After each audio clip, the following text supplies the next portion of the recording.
Chapter 11:10. Hearing Zhang Xiaobao's words, except for Wang Wan, the others all looked at Zhang Xiaobao in puzzlement. Gao Lisher thought for a while, but he still couldn't figure it out, so he asked, Xiaobao, can the Tang Empire be peaceful? Keep the Japanese and treat them well, and don't occupy Japan? Didn't you say that you and Cuckoo would solve the problem of Japan within this year? Empress Wang and the others also nodded, waiting for Zhang Xiaobao's explanation. Zhang Xiaobao glanced at Wang Wan, and Wang Wan said, "It is precisely because we want to occupy Japan that we have to keep the Japanese. As for the Japanese laborers who come later as compensation, we have to treat them as the people of the Tang Empire. Although it is impossible to build a railway without death, we have to take care of them in terms of life. We need to feed and clothe them the same as when the great Tang built the railroad from Luoyang to the capital. We don't want them to tire out or starve. We also need to provide them with nutrition and medical care. They are used as compensation in exchange for coming to the Tang Empire. The Japanese can consider how they will be treated after coming to the Tang Empire. To be precise, the Japanese think that they will be treated inhumanely. In this way, all the people who are sent here, in addition to the members of the defeated families in Japan, are the people who have the least status and can be sacrificed at any time. When these people know about it, they will be very sad when they know, won't they?" Wang Ju continued, "They themselves know that they are people who have been abandoned. Perhaps it won't be long before they lose their lives. So the people they hate the most are not us, but Japan. When they come to the Tang Empire, we will treat them well, and a large number of them will be willing to abandon their identity as Japanese and do things for us. That's all I can think of. What else?" The others were also deeply convinced. 100 abandoned people, after coming to the Tang Empire, found that things were not what they thought. Many of them would become anti-Japanese. "We can use them later, but do we really want them to turn back and attack Japan?" Li Longji asked. "Don't be fooled by the fact that many of them are willing to abandon their identity as Japanese. However, only a small portion of them are willing to attack Japan. Besides, it will take a very long time for them to come to Great Tang before they will attack their own country. Xiaobao, do you think the two of you can educate them to that extent within this year? Why must we go to war? We don't want war, we want peace. The land I cut will divide the Japanese's territory. I can even cut the land into small strips, specifically to prevent them from contacting each other. Only a small gap was left for them, so that if they wanted to contact each other there would be a way, but they would have to take a long detour to reach the place. Our other merchants continued to cooperate with us, so as to put them into economic difficulties, and prevent them from concentrating their political and military forces. Then, the people who come over will be trained for a few months, and those who are slightly loyal to the Tang Empire will be picked out. They will bring back a lot of necessities and contact the Japanese in the different areas, telling them how good the Tang Empire is. We will persuade them to join the Tang Empire. As long as the majority of the people in a place are willing to join the Tang Empire, we will let them become independent first and declare that they will become the Tang Empire's territory. Then, the Tang Empire will immediately send officials to govern them. Their upper class can't stop us even if they want to. They can't even deny it. Do you think they will dare to enter the concession from other places? At that moment, they have lost the hearts of the people and lost their strategic position. They are in a situation where they can't fight back. From then on, the problem of Japan can be considered solved. As for the remaining political power, we will slowly instigate the internal relations between them and nibble away at them bit by bit. They will no longer have the strength to resist. In the future, we will disperse the Japanese and immigrate them back to the Tang Empire. When the Japanese of the Tang Empire die of old age or exhaustion, there will be no Japan in the world. And our Tang Empire will have a new ethnic group called Japan, Wang Wan said. This was what she and Zhang Xiaobao had discussed. When the Japanese invaded, they had not completely occupied China and had not stabilized their position. They began to let the children of China learn Japanese in the occupied areas, but they were not allowed to learn Chinese characters and history. At the same time, they would immigrate the Japanese and let them live with the local people. The purpose was to let the people of China forget about China one day and only think that they were a Japanese ethnic group. But they failed. They failed because others also had better technology. The Soviet Union did not allow the Japanese to occupy China. China also resisted at that time. Their territory was too large, and the Japanese could not spread out. They were preparing for the long term and let the government of China recognize the existence of that place. When the time came, they could use the Northeast as a springboard and continue to repeat this step, thus turning all of China into Japan. Then the Soviet Union helped. In order to gain benefits, the United States also sent people to help. But the people who helped were not the parties that came to power later. Wang Wan and Zhang Xiaobao had analyzed that the United States had helped Japan by throwing 2 atomic bombs at the end. It had helped Japan end the war at once. It was to gain control of Japan. Otherwise, the Soviet Union would get it. It was not purely to help China. At that time, if the 2 atomic bombs had not been thrown, Japan could still continue to fight. Although the veterans were gone, they still had to support the war to continue. Because Japan had not completely lost its advantage at that time, it could still be stabilized. The 2 parties in China were not very united. As long as time passed, through compromise and exchange, they might be able to form a tripartite balance. If they really did that, China would slowly fight, and after a few years of fighting, the Japanese men would be extinct. After the war, they would want to rebuild, but it would not be as fast as before. After the war, why did Japan value children so much? It was because they needed their children to grow up quickly. Otherwise, there would be no one. And now, what they needed to do was to follow their original plans. The difference was that there was no Soviet Union or America to balance the world. No one could stop the great Tang. As Li Longji and the others listened, they once more thanked the heavens for allowing Xiao Bao and Cuckoo to be born in the great Tang. For those 2 experts who had always been elusive to be born in the great Tang, and for them to take a fancy to Xiao Bao and Cuckoo, choosing them to inherit their skills. Otherwise, if they were thrown to Duo Chu, what would the great Tang do? Even if they were thrown to Japan, by the time the great Tang discovered the situation in Japan, it would be too late to attack. It was just like how the other countries had not expected the Zhang family and Wang family of Sanshui County to reach this stage. If they had wanted to assassinate them, how could the Zhang family and Wang family of Sanshui County have been able to stop them? Fortunately, the 2 of them had grown up, or rather, they had continued to grow, and there was no turning back. Good. I now believe that you'll be able to deal with Japan within a year. Although you won't be able to deal with all the members of the Japanese imperial family, you'll definitely make it so that they won't be a threat. In the future, when you go to fight Duo Chu, they won't make trouble behind your backs, Li Longji said with a sigh. Li Longji sighed. He had to admit that Zhang Xiaobao and Wang Wan's strategy was a success. If they wanted to destroy a country, they didn't have to do it personally. Now that they knew that Japan would be dealt with and that they would be able to weaken the southwestern countries, Li Longji's group was in a good mood. Their travel speed had also increased. Half a month later, they were only 300 kilometers away from the landing point. Based on their current speed, they would arrive in 20 days. In fact, their speed was already very slow. The main reason was that the group was huge, and the supply requirements were high.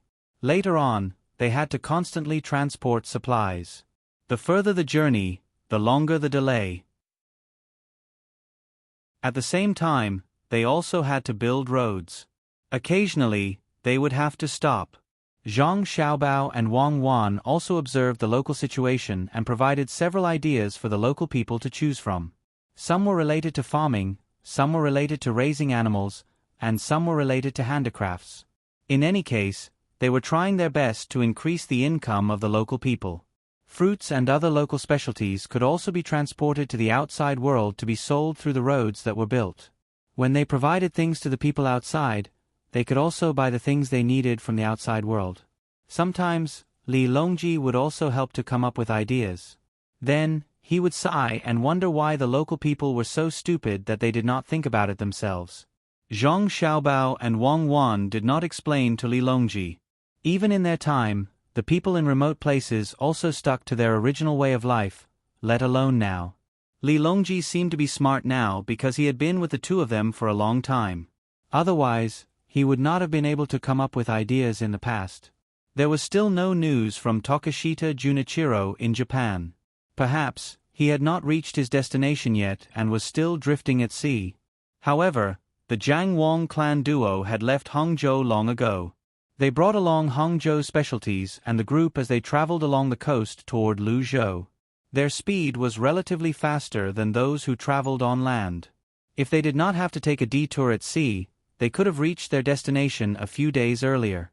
The other places where they were preparing things also sent ships out.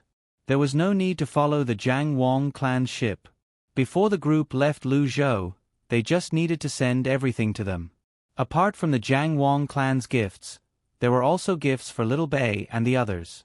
They did not keep the money they earned from Tokishita Junichiro. Without going to the bank, they withdrew the money from other places through their family's connections. They ordered their family members to buy the goods and ship them to Luzhou. Most of the goods were from the upper reaches of the Yangtze River. If they bought the specialties from the upper reaches of the Yangtze River and loaded them onto the ships, they would be able to travel faster. If they traveled from the capital, it would take too long. In the middle of the 7th month, at night, the moon in the sky was rounder than usual. This was the Hungry Ghost Festival, also known as the Ghost Festival. The name sounded scary, but at this moment, it was the busiest time. It was second only to New Year's Eve and the 15th day of the first lunar month. The people of Tang were busy. Some were offering sacrifices, and some were out for sightseeing. It was not that they were afraid of ghosts. Instead, they treated it as a day to gather and have fun. Luzhou was especially lively tonight. Almost everyone had gathered near the docks. The neatly built roads were brightly lit as well. Torches and candles made of fish oil illuminated the entire Luzhou. There were also countless snacks placed outside. However, nobody was hawking. Instead, there were people in charge of preparing them. Once the food was taken away, someone would immediately make up for it. It was like a buffet. However, the scale of this buffet was larger than any other buffet. On both sides of the road, there were people in charge of preparing food, tea, candies, dried fruits, and so on. The amount of money spent in just one night was not a small amount. If they were to calculate the cost, they would have spent 100,000 strings of cash. Apart from these things, there were also countless Kongming lanterns, firecrackers, and colorful flags that were waiting to be set off. The entertainment cost of 100,000 strings of cash was equivalent to the annual income of 10 medium-sized counties in other places. However, even though so much money was spent, no one felt the pinch. Well, to be more precise, only a small portion of people felt the pinch. The person who felt the pinch was the newly appointed provincial governor of Luzhou, Su Mingyang. He had only obtained this position through his connections. At the beginning of spring, he brought his family and rushed to Luzhou with him. After the handover, he wanted to show off his ambition. He had heard about Luzhou. The previous officials were replaced every year, but no one was able to interfere with Luzhou's development. Before he came, the person he had asked told him not to have any other ideas. If he stayed in Luzhou for a year without any problems, he would be given a large sum of money when he left. At the same time, he would be asked to learn more during his free time. Luzhou was an important place for imports and exports. There were many things that could not be learned elsewhere. He could broaden his horizons and learn. When he returned, he could be given a better position and even have a chance to enter the court. Su Mingyang agreed readily, but he was not convinced. He always thought that if he came to Luzhou with his own ability, he would be able to discover the shortcomings of Luzhou's development and make up for it. However, when he arrived at the place, he had not discovered the flaws in his development. He first found that there were many things that he did not know. He could only learn patiently so that he could think about what to change after he learned. In the end, the more he learned, the more he realized that he knew little. It was as though everything he had learned before was part of the Enlightenment education. When it was almost the day before the Hungry Ghost Festival, he wanted to organize an event to win the hearts of the people. However, before he could organize it, Luzhou's people had already organized it. Moreover, they did not tell him at all, let alone ask for his opinion and suggestions. He asked a few people, but he did not get any useful information. He could only wait for the day when others were busy. He would participate in the event as the provincial governor. He thought that as an official, the others would not continue to ignore him, right? When he went out at night, under the bright light of the fire, he saw the words on the banners and flags that were held up by the people outside. At first, he was happy. This was because the words on the banners read, "Welcome, Provincial Governor. Greetings, Provincial Governor. We miss you, Provincial Governor." It seemed that the people wanted to give him a surprise. Su Mingyang thought to himself. When he saw the endless line of people walking toward the government office, he stood out with a happy expression on his face. He placed his hands behind his back and waited for the people to greet him. However, the people did not seem to see him. They continued to hold up the banners and walked to the other side. A few people who thought he was a hindrance glared at him. He pulled someone aside and said angrily, "Tell me, where are you going to celebrate for me? Hurry up and tell me. Otherwise, I won't participate." The person who was pulled aside looked at him in surprise. When he regained his senses, he pursed his lips and said, "Stay in your mansion obediently. Who cares about you? You're the provincial governor. We're going to welcome the provincial governor's wife. They're coming tonight." "The provincial governor's wife? My wife is in my mansion.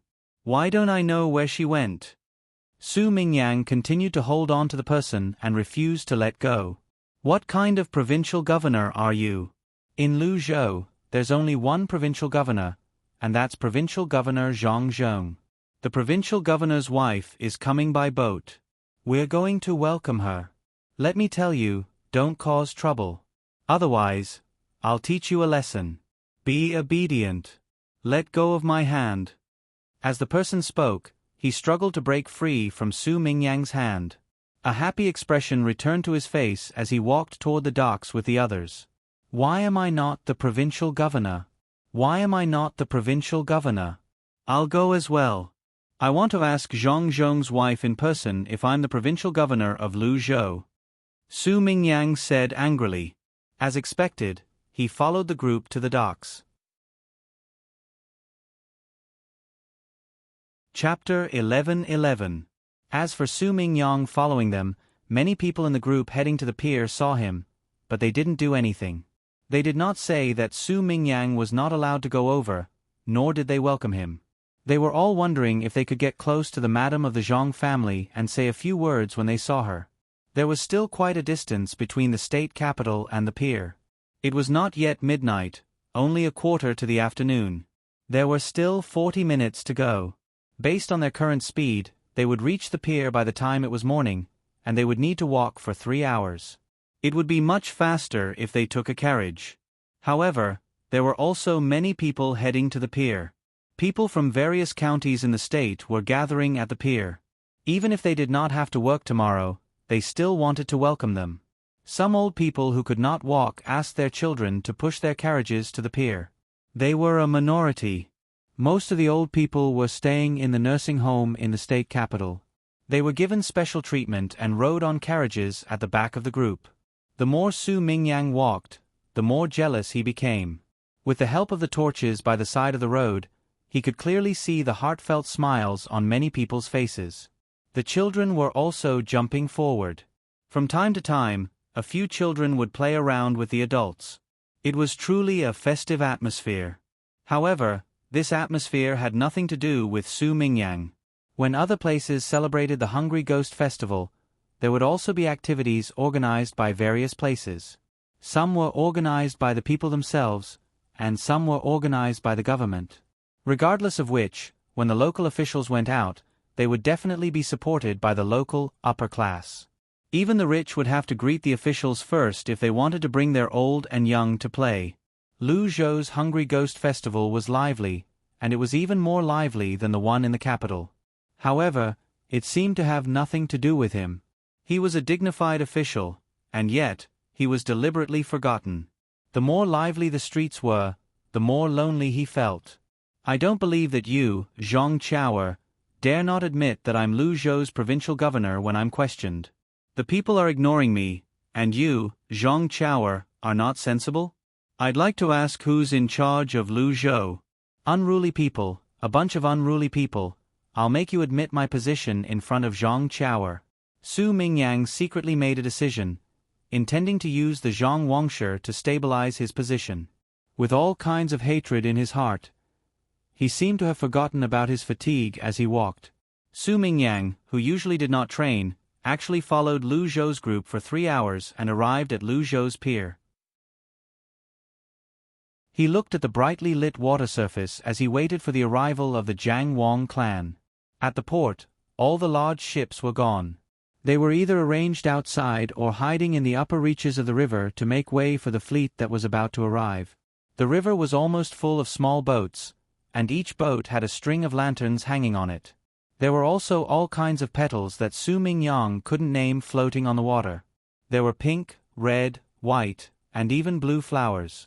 It made people feel that it was no longer the original dock, but a sea of flower boats.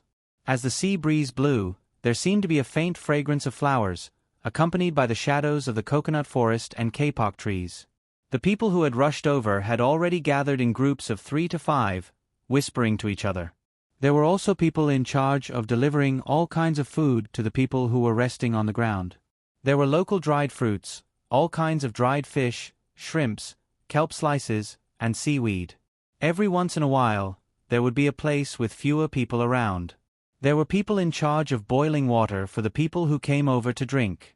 There were also people who specialized in making rice noodles, fruit pancakes, and sugar blowers.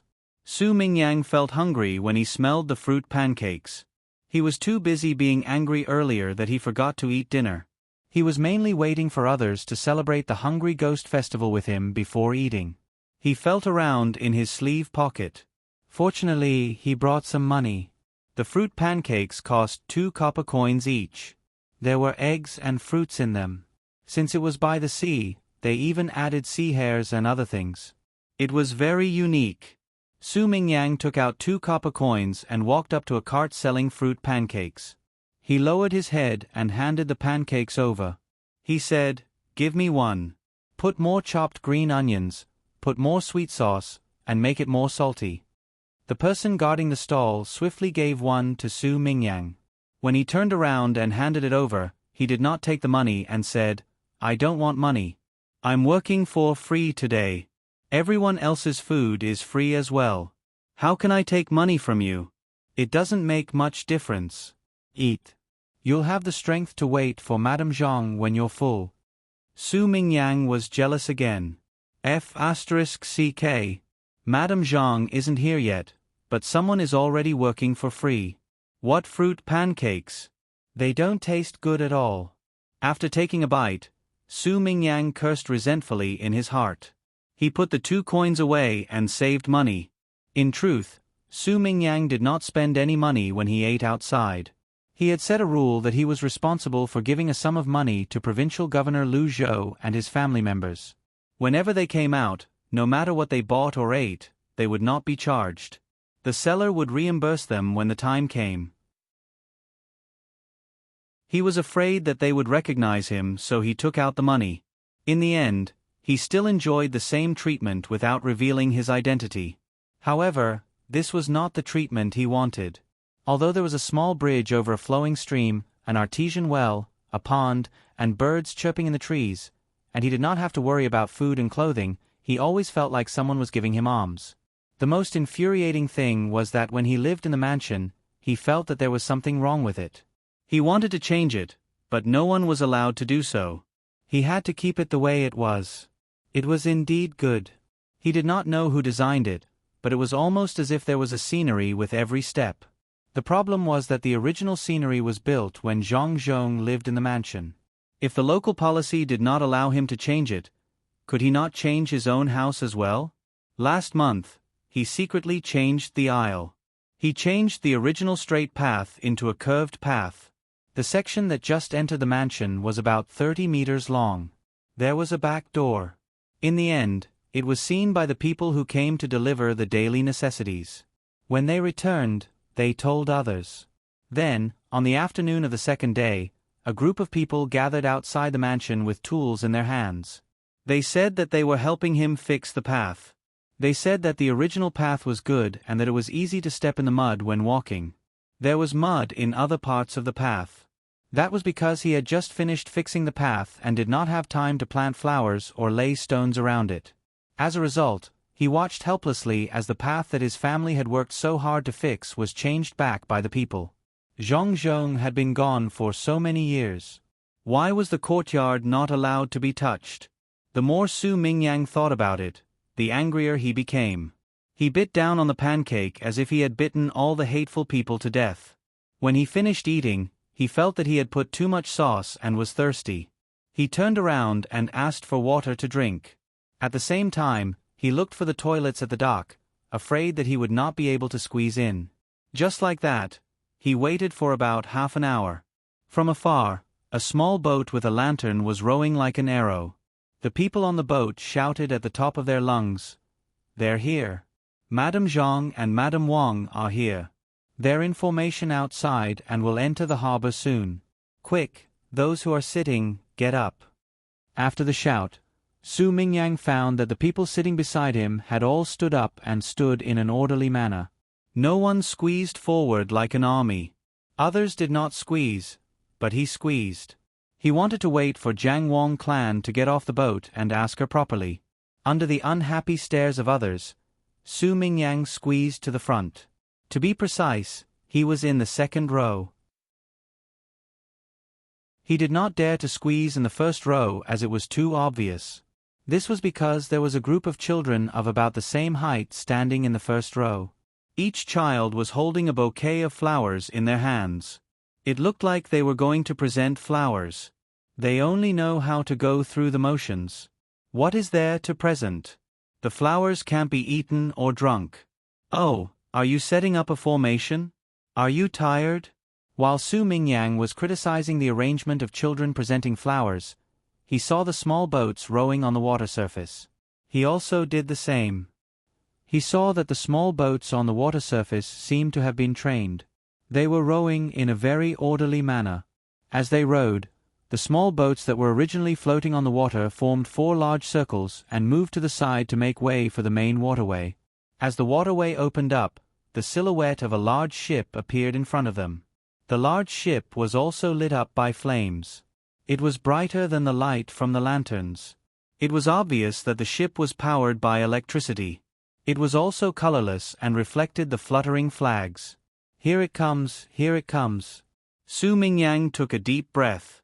He planned to wait for Jiang Wang clan to get off the boat and immediately rush forward with the children.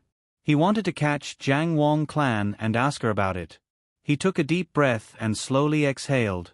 The crackling sound of firecrackers scared him. He cursed in his heart and endured it. He waited and waited. Finally, the flagship approached. A wide gangplank was placed on top of it. A group of people slowly walked down from the ship. Some were dressed as maids, some were dressed as guards. In the middle of them were Jiang Wang clan and Madame Wang. Su Mingyang was ready to rush forward at any time. At this moment, the leader of the children in the first row shouted, "Greetings to the provincial governor's wife. Greetings to the first-rank honorary lady." Then the other children shouted in unison, "Greetings to the provincial governor's wife. Greetings to the first-rank honorary lady." Then the people in the first few rows who heard the voices shouted, "Greetings to the provincial governor's wife. Greetings to the first-rank honorary lady." After 3 shouts, with a crashing sound, everyone knelt down on the ground. The children ran forward with flowers in their arms. Su Mingyang was dumbfounded. Apart from the people who were coming down from the ship, his height made him stand out. He stood there like a stick. It did not matter if he was tall or a stick. What made him uncomfortable was that if others only addressed him as the provincial governor's wife, he did not have to do anything. He was also a provincial governor. However, others addressed him as a first-rank honorary lady. He was only a third-rank official. If it were not for Lu Zhou's growing importance and prosperity, he would only be a 4th-rank official. Although Zhang Zhong was the Minister of Works and a 3rd-rank official, he had a 1st-rank official title in name only. When he was rewarded, his wife would naturally be a 1st-rank honorary lady. The entire Zhongzhong and Wang family were officials, including the youngest children. Should he greet a first-rank official or not? If he went over to greet her, he did not have to kowtow. However, his status would be lowered. When he wanted to question her, he would not have the confidence to do so. He would have unknowingly raised Zhang Chao's status. If he did not greet her and it was another first-rank honorary lady, they would think that he was impolite. Even if the case was brought to Hanyuan Palace, he could just say that he was too happy and neglected it. The problem was that she might not need to go to Hanyuan Palace.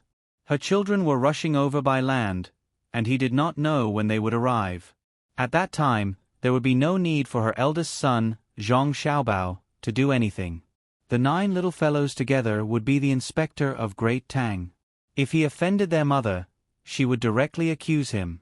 If he was really convicted, it would not be as simple as being impolite. He would be added 5 ranks. At that time, losing his official position would be considered a light punishment. At worst, he would be sent away, but he would definitely not be sent to Luzhou in Lingnan Circuit. While Su Mingyang was thinking about what to do, the children had already rushed over. They were divided into 2 groups. One group stood in front of the Jiang Wang clan while the other group stood in front of Madame Wang. They presented the flowers in their hands one after another.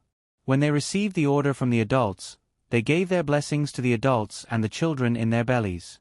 Jiang Wang clan and Madame Wang replied with all kinds of blessings with smiles on their faces. Before they could say anything, they had already patted the children's heads. When it was about time, he remembered that there was still a group of people kneeling. He quickly asked someone to bring a loudspeaker. When he saw the people standing there, he was puzzled. He said, "Everyone please rise. There's no need to be so polite. Luzhou is my home. Little Bei and the others were born in Luzhou, and they have never forgotten about it. I'm still giving birth to the new children in Luzhou. When they are born, when will I leave? There's still a long way to go, so please rise." Whoosh! There was a burst of happy noise. No one had arranged for the training in advance, so it was very chaotic. During this period, there were also the happy shouts of children. When the sound stopped, everyone stood up one after another. In fact, the people at the back did not hear what Jiang Wang clan said at all. They were too far away and the loudspeaker was not very effective. However, they could feel the happiness of the people in front of them. When they saw the people in front of them stand up, they also stood up. When they all stood up, the area within 10 meters of Su Mingyang was empty. The people who had been around him just now hid far away and looked at him with vigilance. That meant, "What's wrong with you? Others are kneeling, but you're the only one standing there? Are you more capable than others?" Someone recognized her and said to the person next to him, "Hey, isn't that the one with the surname Su? He's here too? Are you looking for trouble?" When Su Mingyang heard this, he was furious. He walked up to the people from the Jiang Wang clan, cupped his fists, and bowed respectfully. "Greetings, Luzhou's provincial governor Su Mingyang." "Rise.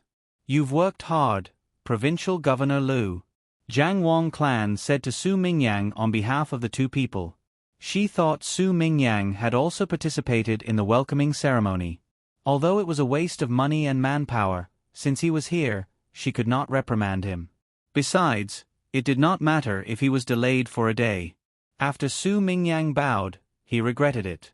This was because he realized the 2 people were not wearing the clothes of a titled lady. Instead, they were wearing loose maternity clothes. Why did he have to bow formally when they were not wearing formal clothes? It was a loss.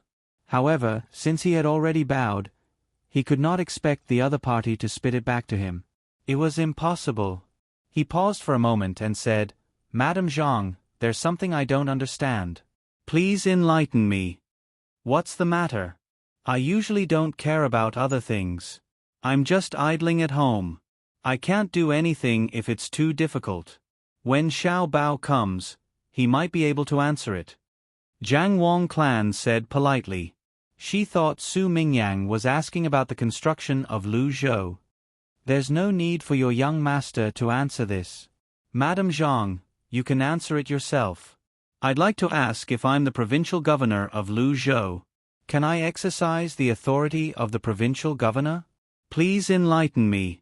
Su Mingyang asked loudly. He seemed confident. He deliberately said it for the people who were closer to him to hear.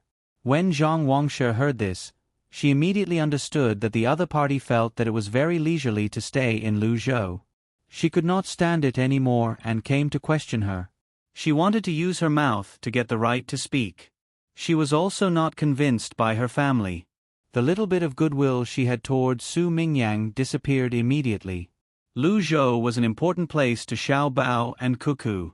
How important could he be to an official for a year?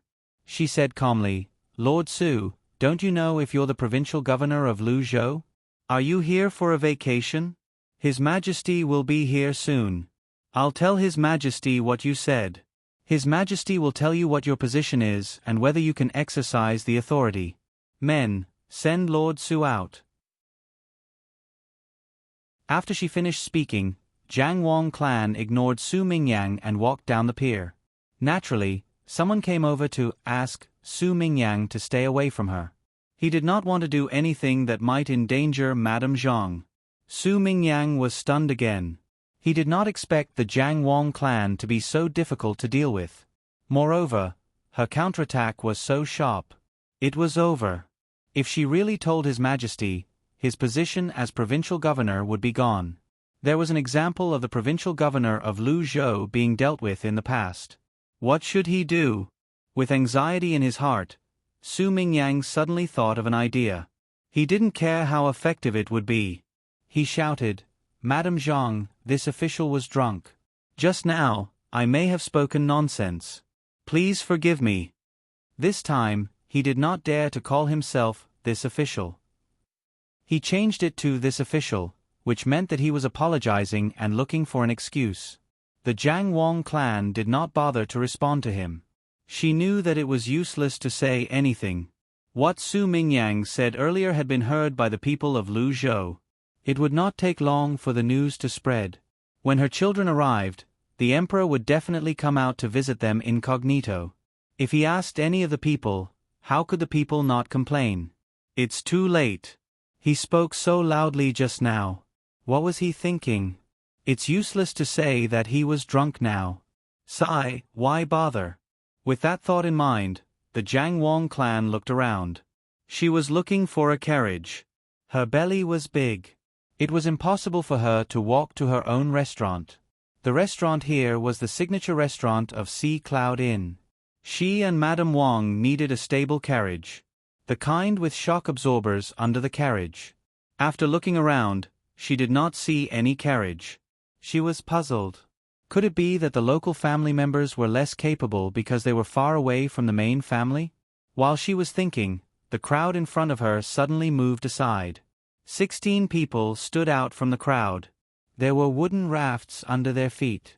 An old man stepped forward and said respectfully to the Jiang Wang clan, Madams, are you tired from the journey? Do you need to rest? We've prepared transportation. This way, please. As he spoke, the 16 people divided into 4 directions and lifted the wooden rafts. There were 16 people on the wooden rafts to carry. Another person laid a thick cotton mattress on top of the wooden rafts. When she looked at the 16 people again, she noticed that they had a common feature. Their legs were almost the same length, and their shoulders were almost the same height. Are you asking us to go up? The Jiang Wang clan asked. The old man nodded and replied respectfully, Yes, madams. Back then, when Luzhou was flooded, it was your family who arranged for the wooden rafts to be connected together to resist the tide. Now that the embankment is secure and the tide is no longer coming, we will send you off with the tide. We won't forget your kindness. There's no need for that. A carriage is enough. The Jiang Wang clan knew that it was not her family who did not arrange it. It was the people who did not allow it. They wanted people to carry them. Madams, please. The old man repeated stubbornly. Thank you. The Jiang Wang clan did not stand on ceremony. She followed Madame Wang to the wooden rafts that were lowered. Someone else brought them a cushion. The cushion was cushioned with thick fish skin. It was comfortable and elastic when one leaned on it. Rise. 1, 2, 1, 2, let's go. The old man shouted. The 16 people walked towards the Ocean Cloud Inn at the same pace. The people in front made way for them. The people on both sides of the road lit up big red lanterns at the same time. Some people in front of the wooden rafts began to move forward with the rafts. They swept the soil and sprinkled water. Then, some people laid out the same big red carpet that extended into the distance. Countless people also moved in that direction. However, no one spoke. The sound of their footsteps was very soft. It was like the tide of the sea. There was a hidden turbulence, and it made one's heart beat faster. The only person who was lonely was Provincial Governor Su Mingyang. He watched the crowd quietly escorting the Jiang Wang clan away. Then, he looked at the red carpet behind the crowd. He could not even feel jealous. Should I be an official in another place? It's better to be in a place that is about to suffer a disaster. I can learn from the Zhang clan and Wang clan and live with the local people during that period of time. I can think of a way to make them rich. When I go there again in the future, there will be people who can carry me like they did today. Su Mingyang thought about it and came up with this idea. He felt that he could no longer manage the affairs in Luzhou. In the past, he had no power. Today, he had offended people. Even if the emperor did not pursue the matter, and the Zhang clan and Wang clan did not pursue the matter, the people of Luzhou would not treat him the same as before. Even if the emperor came, he would not be able to enjoy such treatment. He wondered if he could tell His Majesty about what had happened tonight when he met His Majesty. If His Majesty got angry, perhaps His Majesty would give him more power in Luzhou. With this thought in mind, Su Mingyang's mood improved again. He was not afraid that the Jiang Wang clan would badmouth the emperor and put him in a sad position. The more the Jiang Wang clan badmouthed him, the more the emperor would think. Su Mingyang, who was happy, planned to go back to the mansion first and think about what to say. However, after taking 2 steps, he suddenly found that it would take at least 3 hours to go back. It was so far away, and he was exhausted. The procession moved forward. No one noticed that there were a few people who were not from Luzhou. There were adults and children in the procession. After the 2 madams were sent to their destination, the crowd dispersed. When they were ready to go back to their own homes to celebrate, a few extra people appeared in the crowd and looked at each other. For a moment, they did not know what to do. Logically speaking, we should also enter Ocean Cloud Restaurant and rest in the courtyard behind it, right, Your Majesty? Zhang Xiaobao asked Li Longji, who had insisted on stopping the group so that he could personally conduct a private investigation in disguise. They were not too late. When they arrived, the Jiang Wang clan had not arrived yet. When the others were kneeling, Li Longji and the other adults sat down. Zhang Xiaobao, Wang Wan, Xiao Bei, and the other 9 children were kneeling. As for Pan and Pan they were with their mother and did not come. They were too young and could not afford to go through so much trouble. Now that the Jiang Wang clan duo had gone to rest, Li Longji and the others were homeless. Li Longji could not go in quietly to rest. He had to be welcomed by the people as well. It was not that he wanted to go through so much trouble, but this was a matter of etiquette. If he did not let the people welcome him, it would affect the Jiang Wang clan duo. The 2 madams were welcomed by the people, but the emperor was left alone. How could he let the 2 of them stay? Xiao Bao, it's all your fault. Why did you have to come at this time? Look, you can't find a place to sleep tonight, right? Li Longji pushed the blame to Zhang Xiaobao. Xiao Bei could not accept it and said, Uncle Emperor, you have to be reasonable. You told us to come here because my mother comes at night. That's why we came here at night. Why didn't your brother let your mother come during the day? Li Longji found another reason. What's the difference between day and night? There are many people here, and there are lanterns to watch at night. It's more fun than during the day, Xiao Bei said as she pointed at the lanterns around them. We have a place to stay during the day. Where are we going to find a place at night? An inn. Apart from your sea cloud room, I reckon the other places have been booked by people who are tired of walking. That's the difference, Li Longji argued with Xiao Bei. Xiao Bei considered it for a moment before she nodded. Then, she shook her head and said, "We'll be exposed during the day. The people who came with my mother will recognize us." Uncle Emperor, look, some of them aren't going back. They're planning to hold a bonfire party there.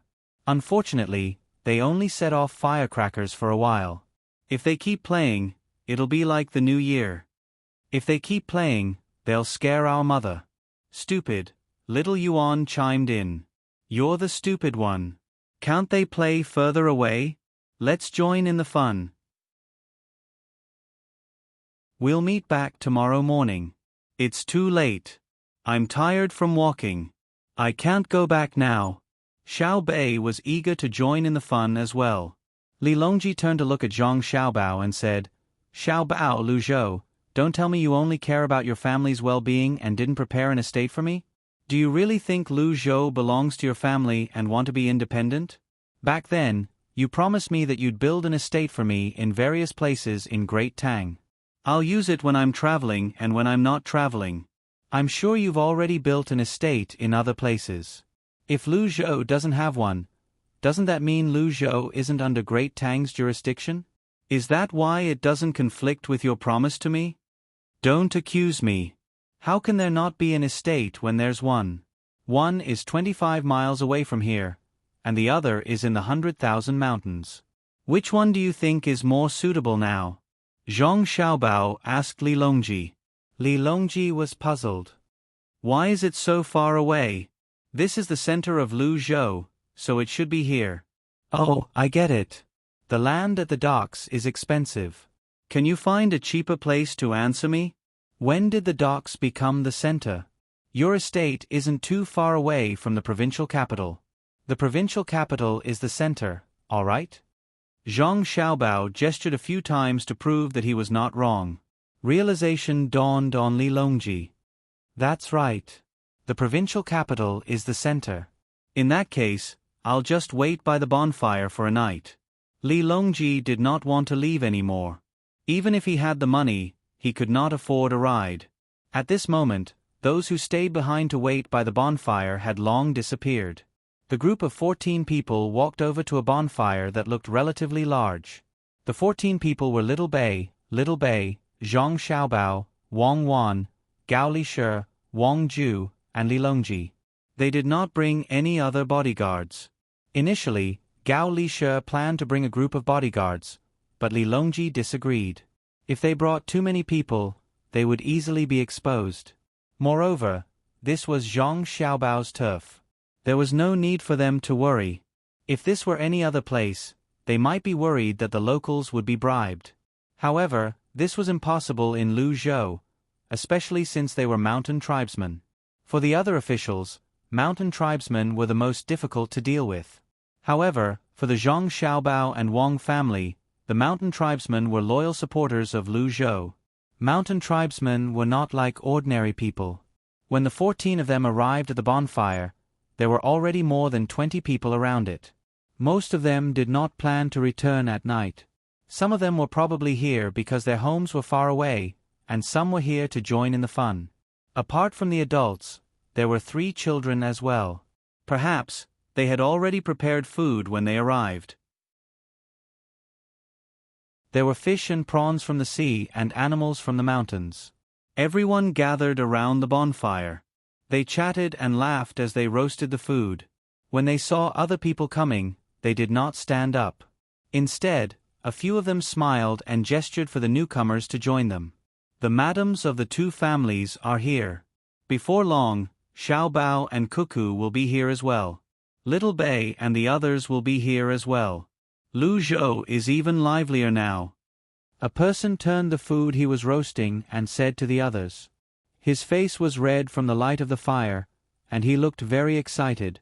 Another person added, "The Emperor is here as well." "That's the Emperor we're talking about. Ordinary people can't see him. Only those who went to Jili province last time had a chance to see him. Unfortunately, when they came back, they only said that they saw the Emperor and asked him to describe the Emperor's appearance. However, he said that he was nervous and forgot. What's there to be nervous about? It's just meeting the emperor. If it were me, I would remember the emperor's appearance and tell others when I come back. You said that you're not nervous, but when the time comes and you really see the emperor, I don't think you can stand still. I heard that many people are coming. There are 100,000 soldiers guarding the emperor. How majestic! Another person chimed in.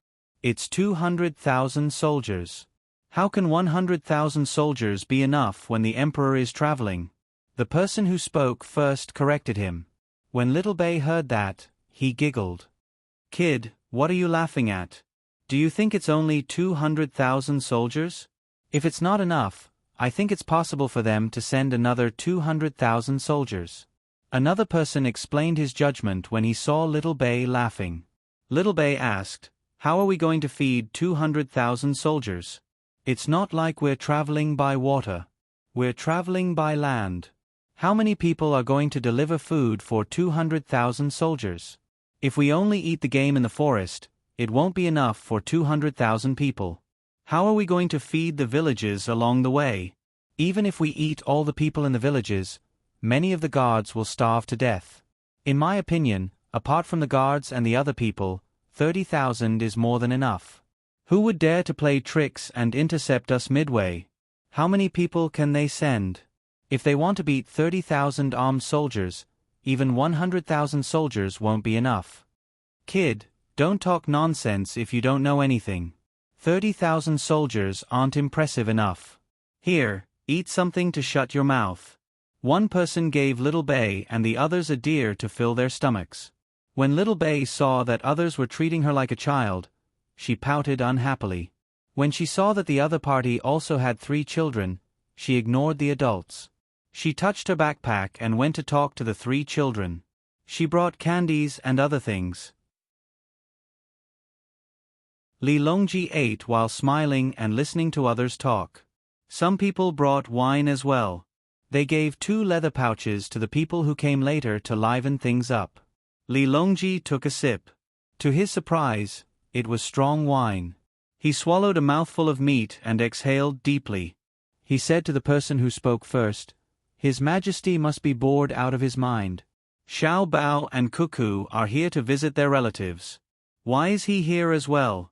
Everyone knows that Lu Zhou belongs to the Zhong family and the Wang family, not His Majesty. His Majesty can't control Lu Zhou, right? When Xiao Bao heard this, he immediately knew what Li Longji was planning to do. He actually dared to test Li Longji in front of him. What a petty person. Even if he got a positive answer, what could he do? In the past, the people of Lu Zhou were always causing trouble. Could he do anything about it?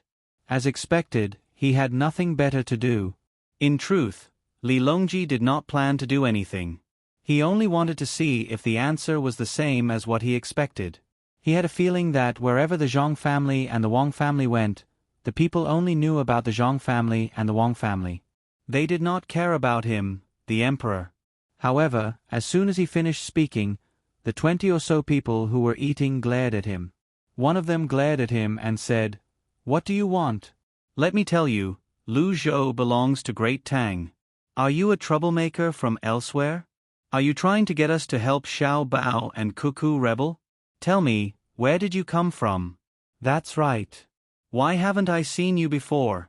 Although Lu Zhou isn't young, there's a group of children and a few adults here. I should know 1 or 2 of them, right? I often drive my sports car around Lu Zhou. If you don't tell me, don't think you can leave in peace today. As the person spoke, he was about to make a move. Zhong Xiaobao hastily said, We live nearby. We've been here for more than 10 days. We should have returned to the inn, but we followed you here because we were happy. We don't have any other intentions. We just feel that the emperor is far from being praised by others just by moving his mouth. Compared to the Zhong family and the Wang family, we're indebted to, we have to prioritize first. If we're talking about who's better, the Zhong family and the Wang family should be at the front while the emperor should be at the back, right? What's right? You're wrong. The emperor is a good emperor. He should be at the front. Back then, If the emperor didn't ask Lord Zhang and the others to come here, Lu Zhou would have been finished. I don't think it would have been able to recover until now. How many people would have died? Although there weren't many of them back then, that's all. The person who spoke earlier retorted Zhang Xiaobao. What if it's a bad emperor? Who's at the front? Zhang Xiaobao asked. A bad emperor? The person lowered his head and thought about it. Then, he shook his head and said, It can't be a bad emperor. How can he suddenly be bad? It's impossible. I said, what if? Zhang Xiaobao continued to ask. What if I beat you to death if you try to sow discord again? You're clearly a good emperor. The emperor and his subjects are of one mind, and we're trying to make Tang better. Why do you have to think of the worst? D****, your mind is impure. Don't talk about it anymore. It makes me angry. The person pressed his fists together, making a crackling sound like the sound of a bonfire. It seemed like he was about to hit someone. Zhang Xiaobao waved his hand and admitted his mistake. Yes, it's my fault. I'm too evil. All I think about are wretched things. I'm filthy and too dark. I won't think about it anymore. However, if I don't think about it anymore, what do you think the emperor will do?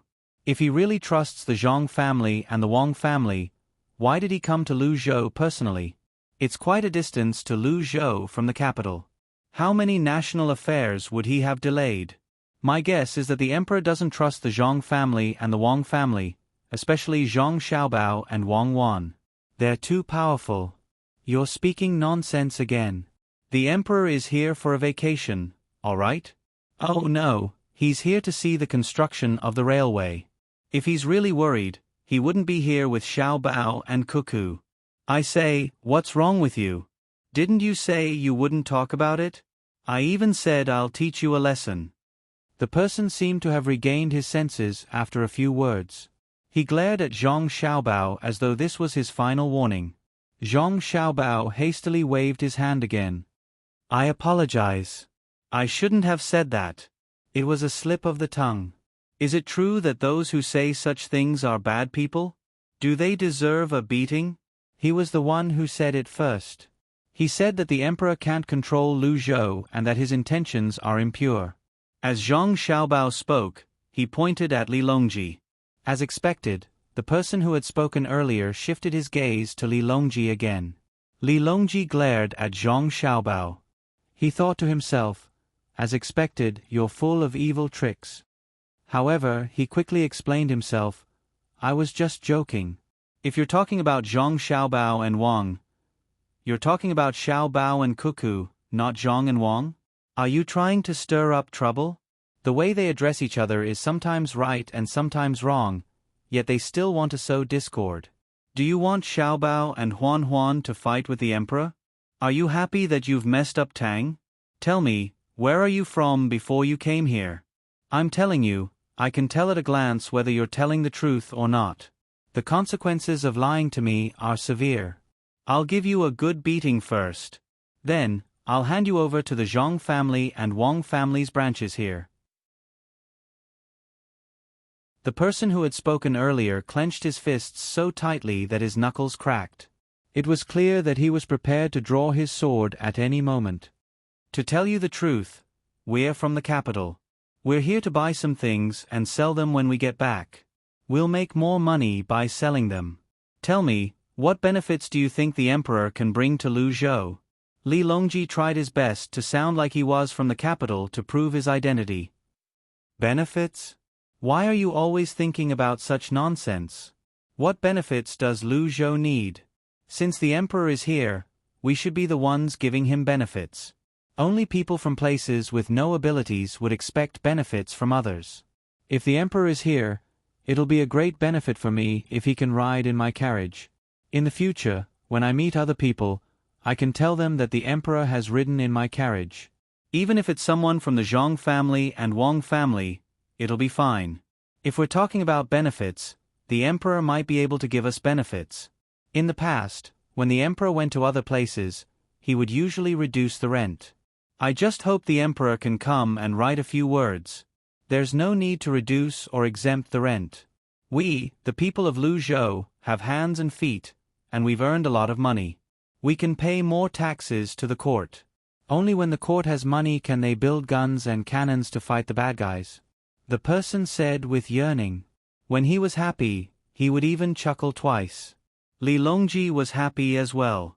He did not expect the people of Luzhou to be so supportive of him. At the same time, they were prideful and did not need help from others. If there was a similar place to compare, it could only be Sanshui County. The people of Sanshui County were the same. They did not need any help from the court. Moreover, they tried their best to pay more rent. When they arrived at the capital, they were unlike the people from other places who were shocked and amazed by everything.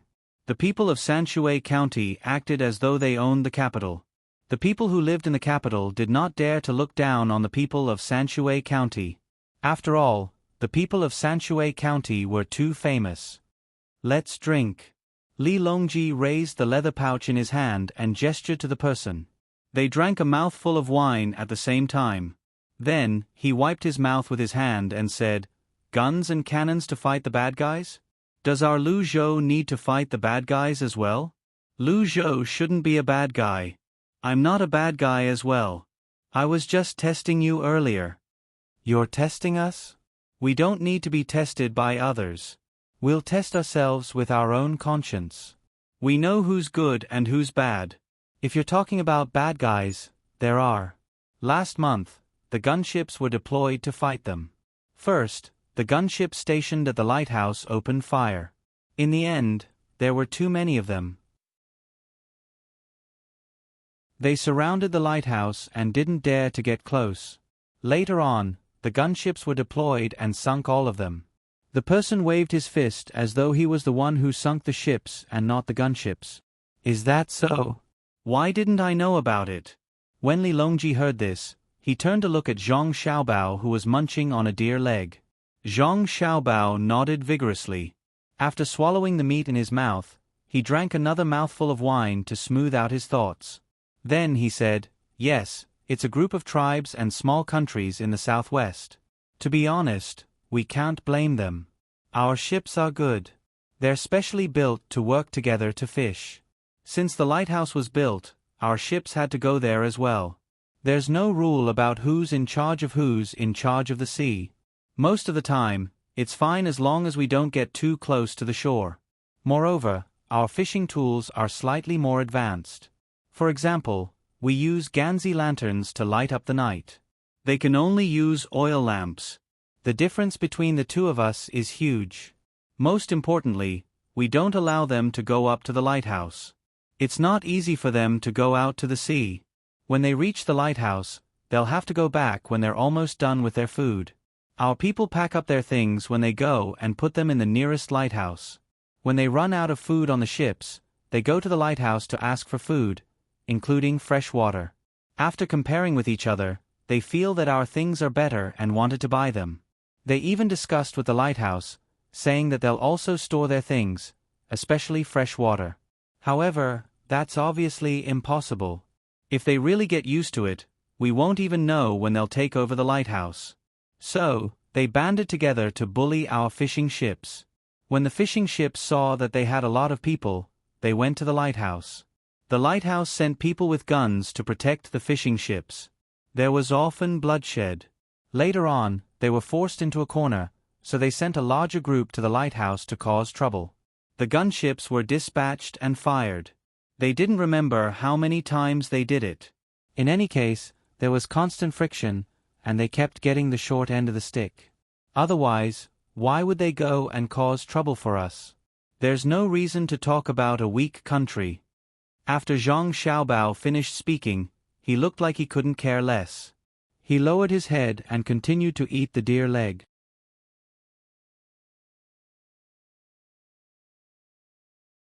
Chapter 11-12. Li Longji nodded. He understood. Indeed, a weak country had no diplomatic relations. Fortunately, Tang was not weak. It would only grow stronger in the future. When Li Longji saw how knowledgeable Zhang Xiaobao was, he knew he must have received information before this. He asked, Why didn't you tell me earlier? It's not a big deal. Why should I tell you? You're so busy. I'll tell you when there's something more important. For example, did Lu Zhou send troops to defeat them? Zhang Xiaobao said with a smile. That's right. It's a small matter. I know about it. If you didn't ask me, I wouldn't have told you, little Bei whispered to the children. She did not forget to pay attention to the situation here. When she heard her brother mention the bullying, she spoke up. Nowadays, they were the first to pass on information. They were not expected to come up with any good ideas. They were only asked to understand the situation. Hence, when they were together, they were the first to read the information. However, they were not allowed to hide anything. Even if the information was given to them by their subordinates, they were not allowed to hide anything. Good. Little fellow, you're amazing as well, Li Longji praised. He almost said little Bei. The people who were eating were puzzled. Earlier, these people said they had just arrived from the capital and did not seem to know anything. Why did they suddenly know about the deployment of the gunships? Are you really in the business? One of them asked. At the same time, he brought over a few freshly grilled oysters. The oyster sauce and garlic were smeared on the oysters. Zhang Xiaobao took the oysters and thanked the person before he replied, Yes, we're in the business. We're in a big business that benefits the country and the people. We're not ordinary people. Ah, really? Did you pay for the academy? Lu Zhou's academy is funded by the Zhang family and the Wang family. How many of the children in the academy are you in the capital? Do you provide clothes or food? The person who brought the food over asked.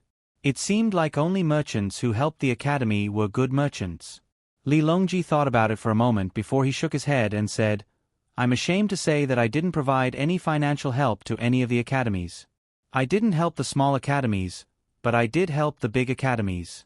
However, the effect wasn't obvious. They're far inferior to the Reeds and Reeds Academy. Instead of studying diligently, those with ambition went to the Reeds and Reeds Academy. Even if it was not easy to graduate from that academy, they were still willing to squeeze in. Just thinking about it made him feel hateful. Why couldn't my academy do the same? In the future, I'll find an opportunity to ask for the Jianjia Academy. Don't give it to the Zhang family and Wang family. It's not theirs anyway, it's by shoes. Ha! Boast. Boast with all your might. You want to get the Reeds and Reeds Academy? Haha, it's not that I'm looking down on you, but if you really don't want to go, yes, it's by Darren's, but it's also the Zhang family and Wang families. It's right next to the restaurant between the clouds and the water in Sanshui County. To put it bluntly, not to mention you, even the current emperor would not be able to get it even if he wanted to. What do you think? The person who heard Li Longji's words laughed and pointed at Li Longji. That's right, that's right. Even the emperor can't do anything about it. Otherwise, why do people say that the emperor of Sanshui County can't do anything about it? They don't want to admit it. Sad, really sad. Li Longji said with a sigh. If you keep spouting nonsense, I'll really hit you. Seeing Li Longji mention this again, the person on the opposite side glared at him and threatened him. However, he did not press his finger again. It was estimated that he had pressed the button once and could not make a sound now. Another person followed and said, You said that you were from the capital. Don't you know that the Reeds and Reeds Academy is a place for the emperor to cultivate talents? You said before that it's not easy to graduate from the academy.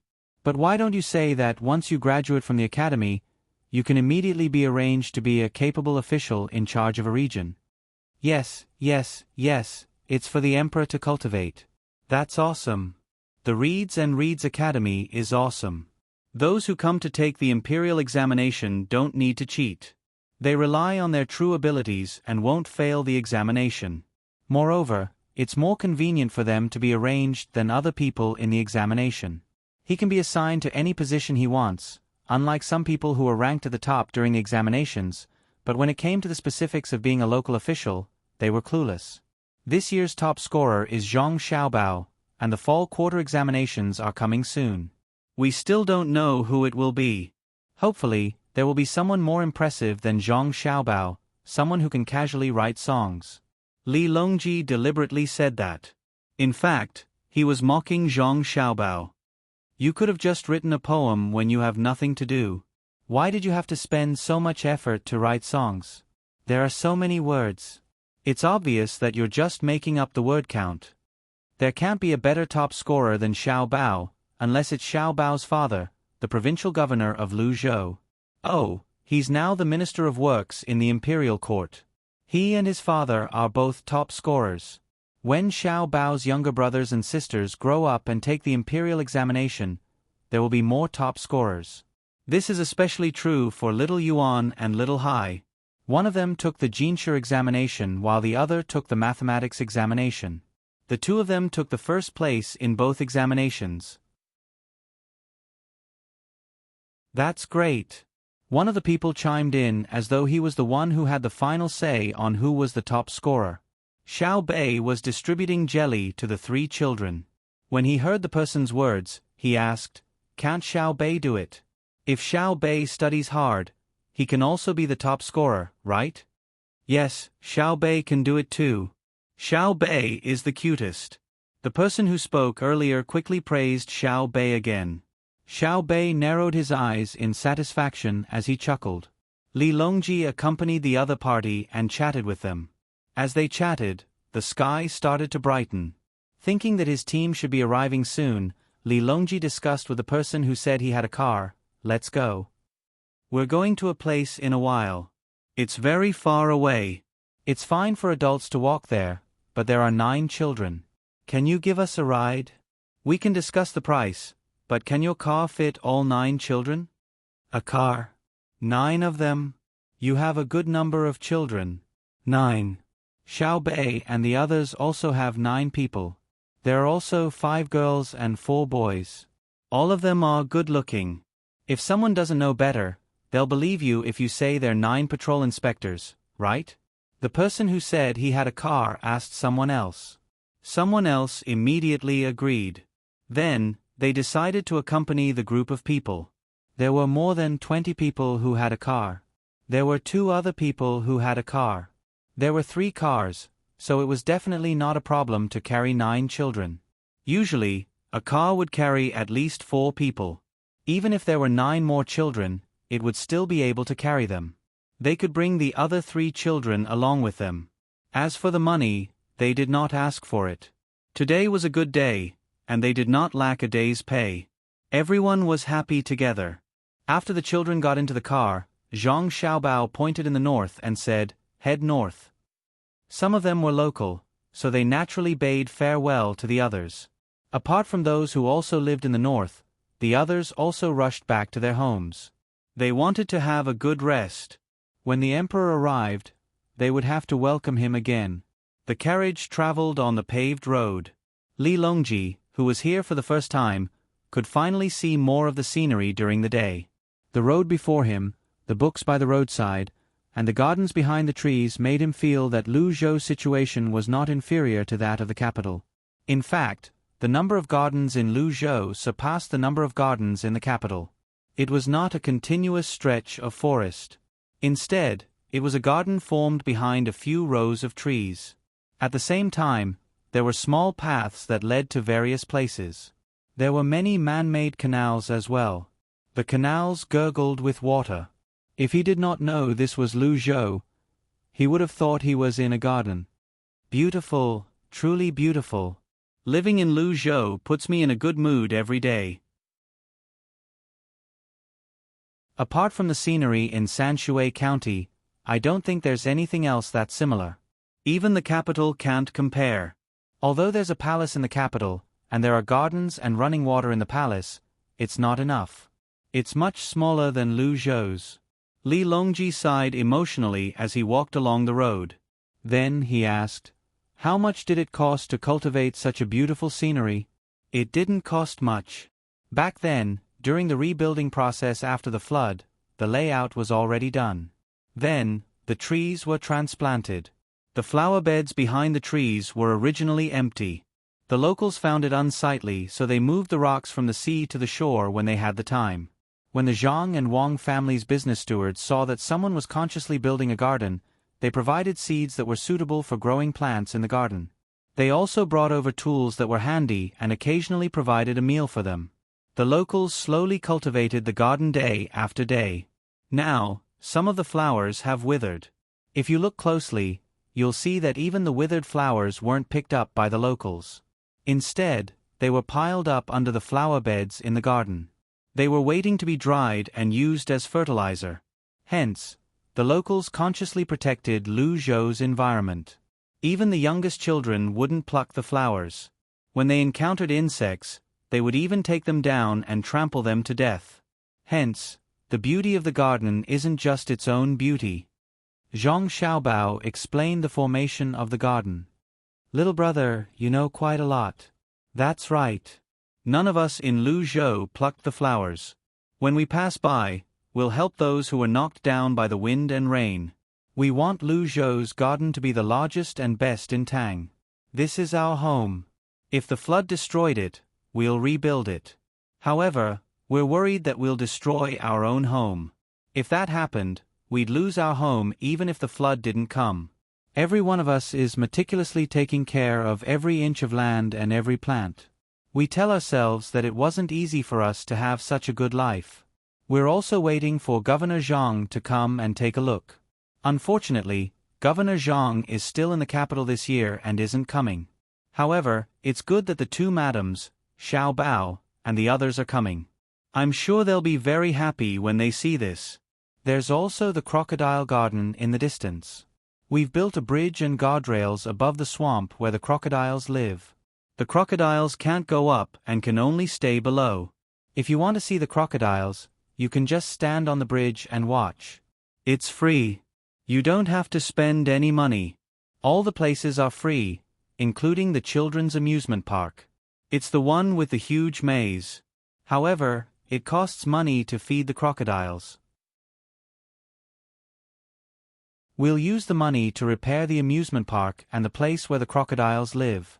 The coachman waved the whip in the air leisurely as he explained other things to Li Longji and the others. Li Longji thought of the amusement park in Jili province and asked, "The amusement park doesn't cost money? What about the food?"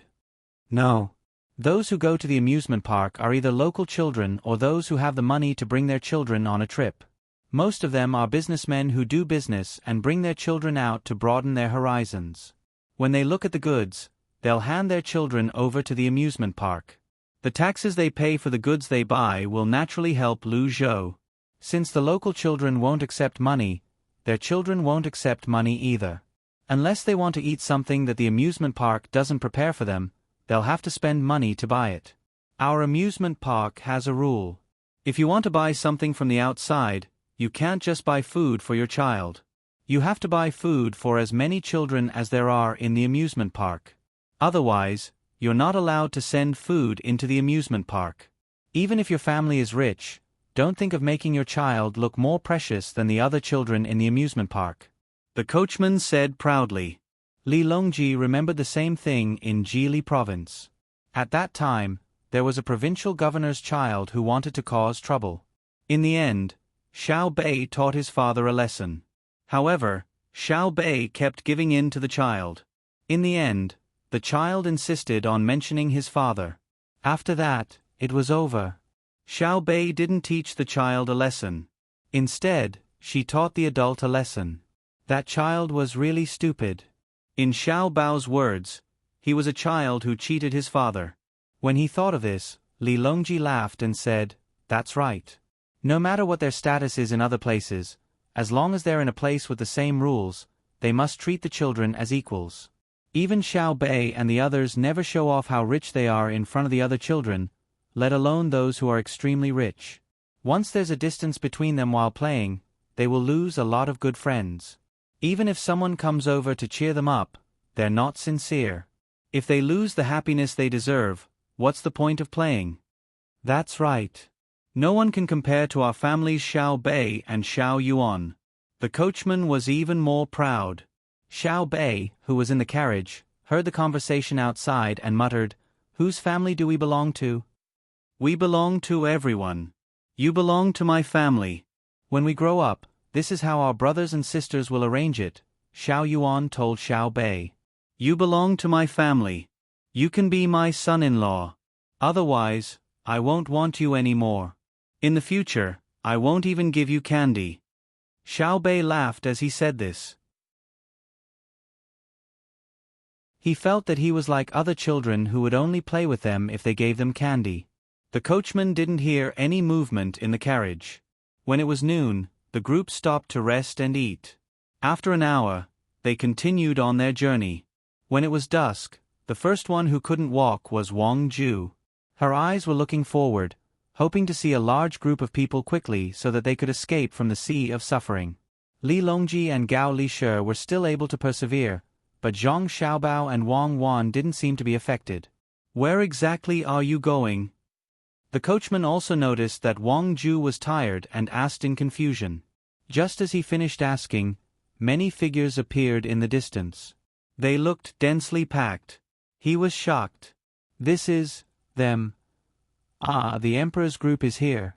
The coachman wasn't stupid and guessed who it was. As soon as he finished speaking, Li Longji sat on the shaft of the carriage next to him and said, We're going to meet up with them. We're in charge of being the vanguard. I've already fulfilled your wish. My wish? What wish? The coachman didn't understand why these people insisted on sitting on his carriage when they were about to meet up with the emperor since they were supposed to be the vanguard. Xiao Bei poked her head out of the small window behind the coachman and said, When we were eating at night, didn't you say that you wanted to use your carriage to meet the emperor? Now your wish has been fulfilled. Uncle Emperor is sitting on your carriage. Although it's only for a while, your other wish has also been fulfilled. Because I'm sitting on your carriage and following you all the way.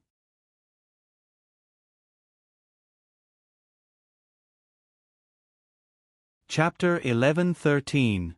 The coachman was not stupid. As soon as he heard Little Bei's words, he immediately reacted. He looked at the person sitting on the shaft and thought about the 9 children on the other side. He was extremely excited. He no longer knew how to swing the whip in his hand. He hastily jumped off the carriage and opened his mouth. He did not know what to say. The other 2 coachmen did not hear Little Bei's words.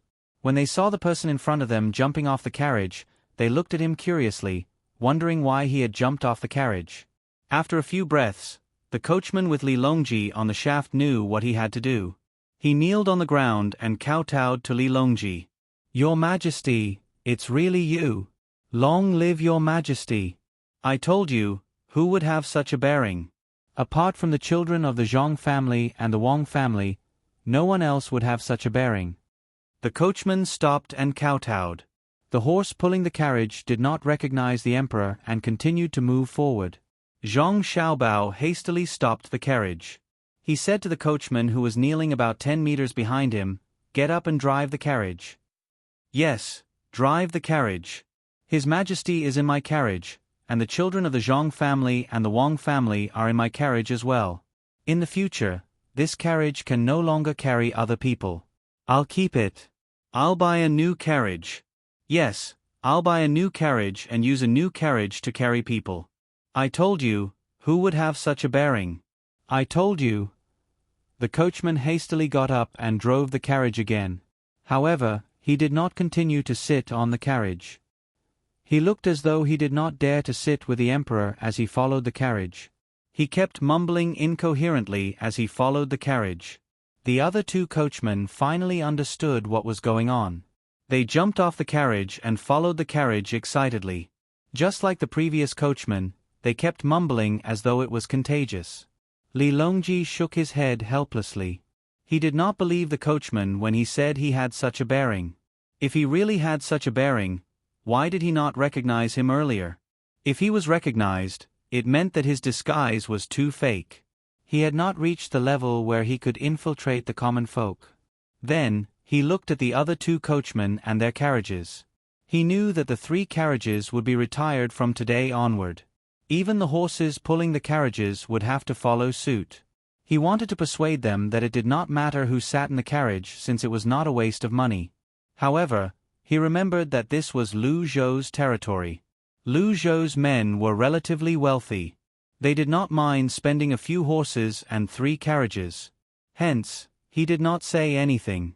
She wanted to say a few words to the enchanted coachman, but found that the coachman had clearly entered some kind of immortal state. She guessed that no matter what she said, the coachman would not be able to adjust his mind. She could only helplessly shake her head and sit on the shaft of the carriage to join the group. There were more than 30,000 people in the army, and only the vanguard had arrived. The rest would probably have to wait for another day before they could leave the mountain. Once they arrived at a place with more spacious roads, their speed would naturally be faster. The coachman escorted Li Longji all the way to the front of the group before stopping. He didn't dare to look directly at Li Longji.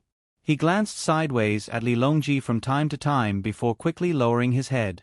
Li Longji knew that it wasn't that the other party didn't respect him, but that they were cowards.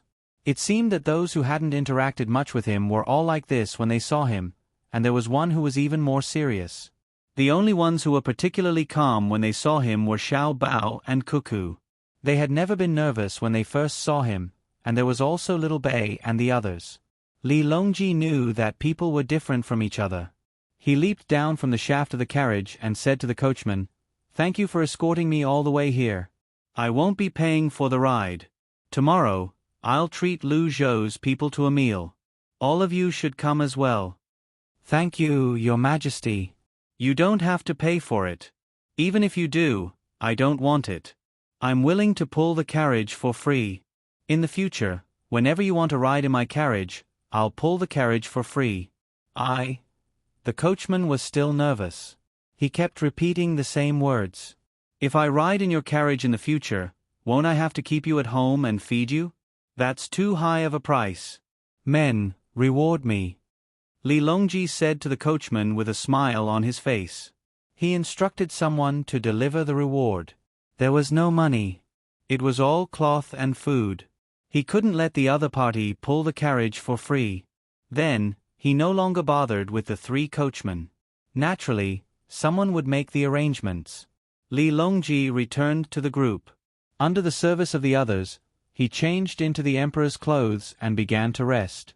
He waited for someone to send the news to the provincial capital so that the welcoming party could proceed.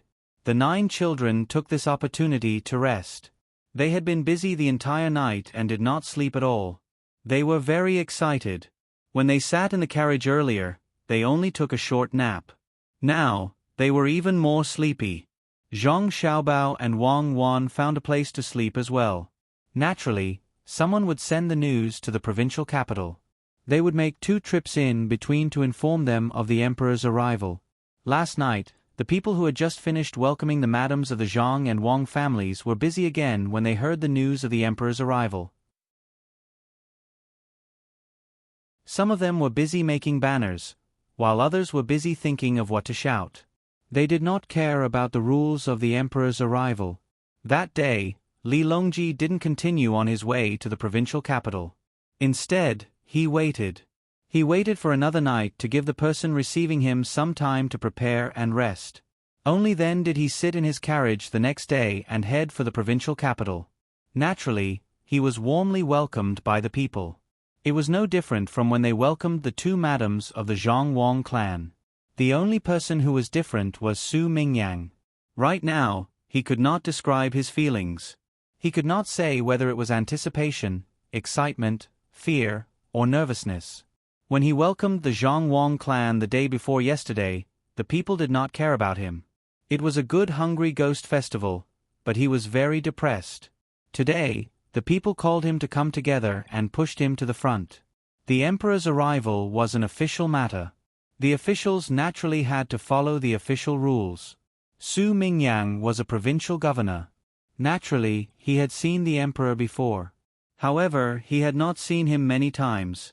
To be precise, he had only seen him twice. The first time was during the imperial examinations.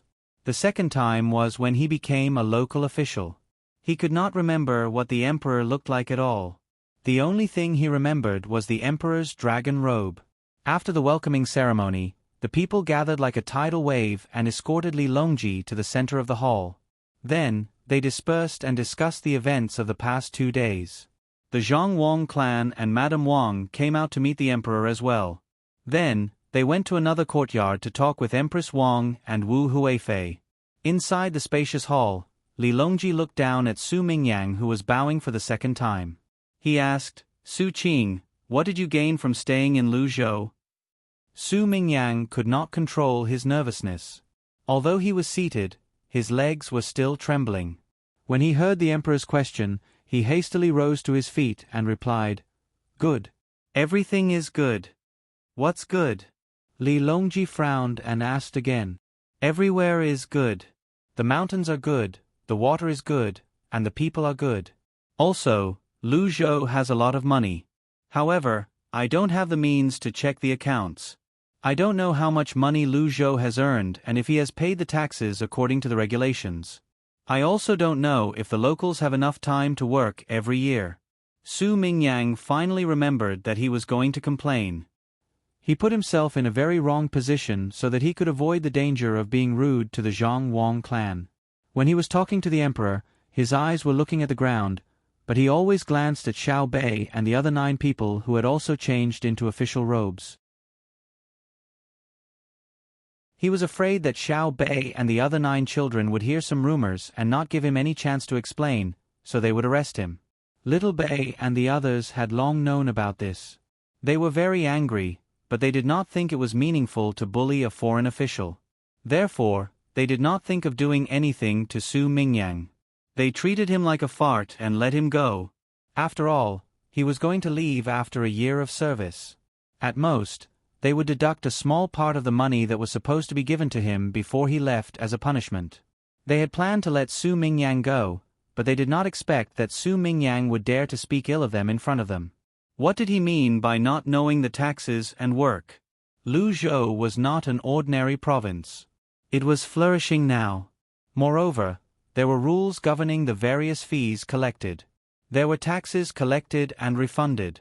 The accounts were concise, but the contents were complicated.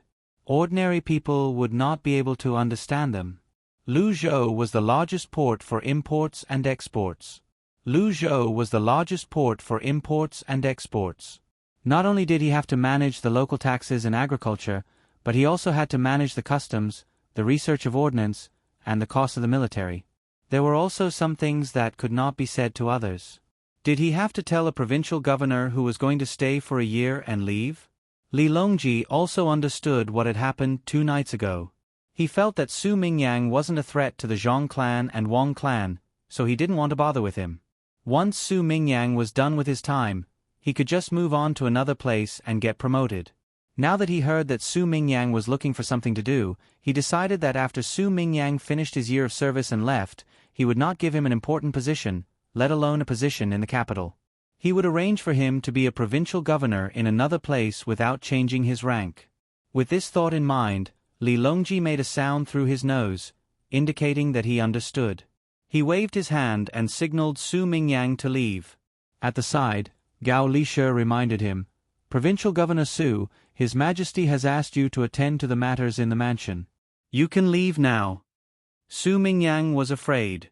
He did not know what he said wrong. He gritted his teeth and pretended that he did not understand the emperor's intention to leave. He followed Gao Lishe's words and said, "Speaking of the matters in the provincial capital, I have something to say." "I don't know if I should say it." "Even if you don't know whether you should say it or not, what else do you want to say?" "Leave now." Li Longji did not need to think too much to know what Su Mingyang wanted to do. Su Mingyang wanted to continue complaining about the things he said by the bonfire 2 nights ago to sow discord. If Su Mingyang really said it out loud, he would have to teach him a lesson. At that time, he would have to send someone else to be the provincial governor. He did not want to see too many changes in Lu Zhou's position. After all, he was only here for a vacation. He was not here to deal with people. "Yes, Your Majesty." Su Mingyang had no choice but to leave for now. He planned to look for an opportunity to speak to the emperor. He could not just leave Lu Zhou be. After Su Mingyang left, Lil Bei leaped out and looked at the door as she said, "Humph. He's really bold. How dare he complain in front of us?" Lil Yuan said angrily. We won't give him a single copper coin after he's done serving as the provincial governor for a year. Does he think he's so great? Li Longji laughed out loud as well. He said to Lil Bei, he's a rank 3 official after all. I can understand. If you were an official in a place and the people don't listen to you and treat you like a decoration, you'd be unhappy as well. You'd still have to give them the money they deserve. Xiao Bei rolled his eyes and said, Me? If it were me, if the people didn't listen to me, I wouldn't be an official for them. I've been a local official before, a county magistrate. It's just that there are fewer people in the county. I don't understand why they have to change provincial governors every year. Why do they have to go back and forth? Their ships take months to travel to and from one place to another. Are their families so poor that they don't even have enough to eat? Why do they have to come to Luzhou to get some money? If I were in charge, Luzhou shouldn't have a provincial governor. When the time comes, my family can just pay the money to the court every year. It doesn't matter if there's an official or not, right, big brother? At this moment, Lil Bei was confused. He expressed his thoughts to his brother. Zhang Xiaobao smiled and shook his head.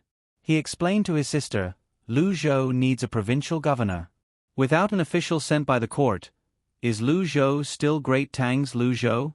Not to mention Luzhou, who was directly under the rule of the Great Tang, even the regional commanders in other places were given their positions because the imperial court could not manage them.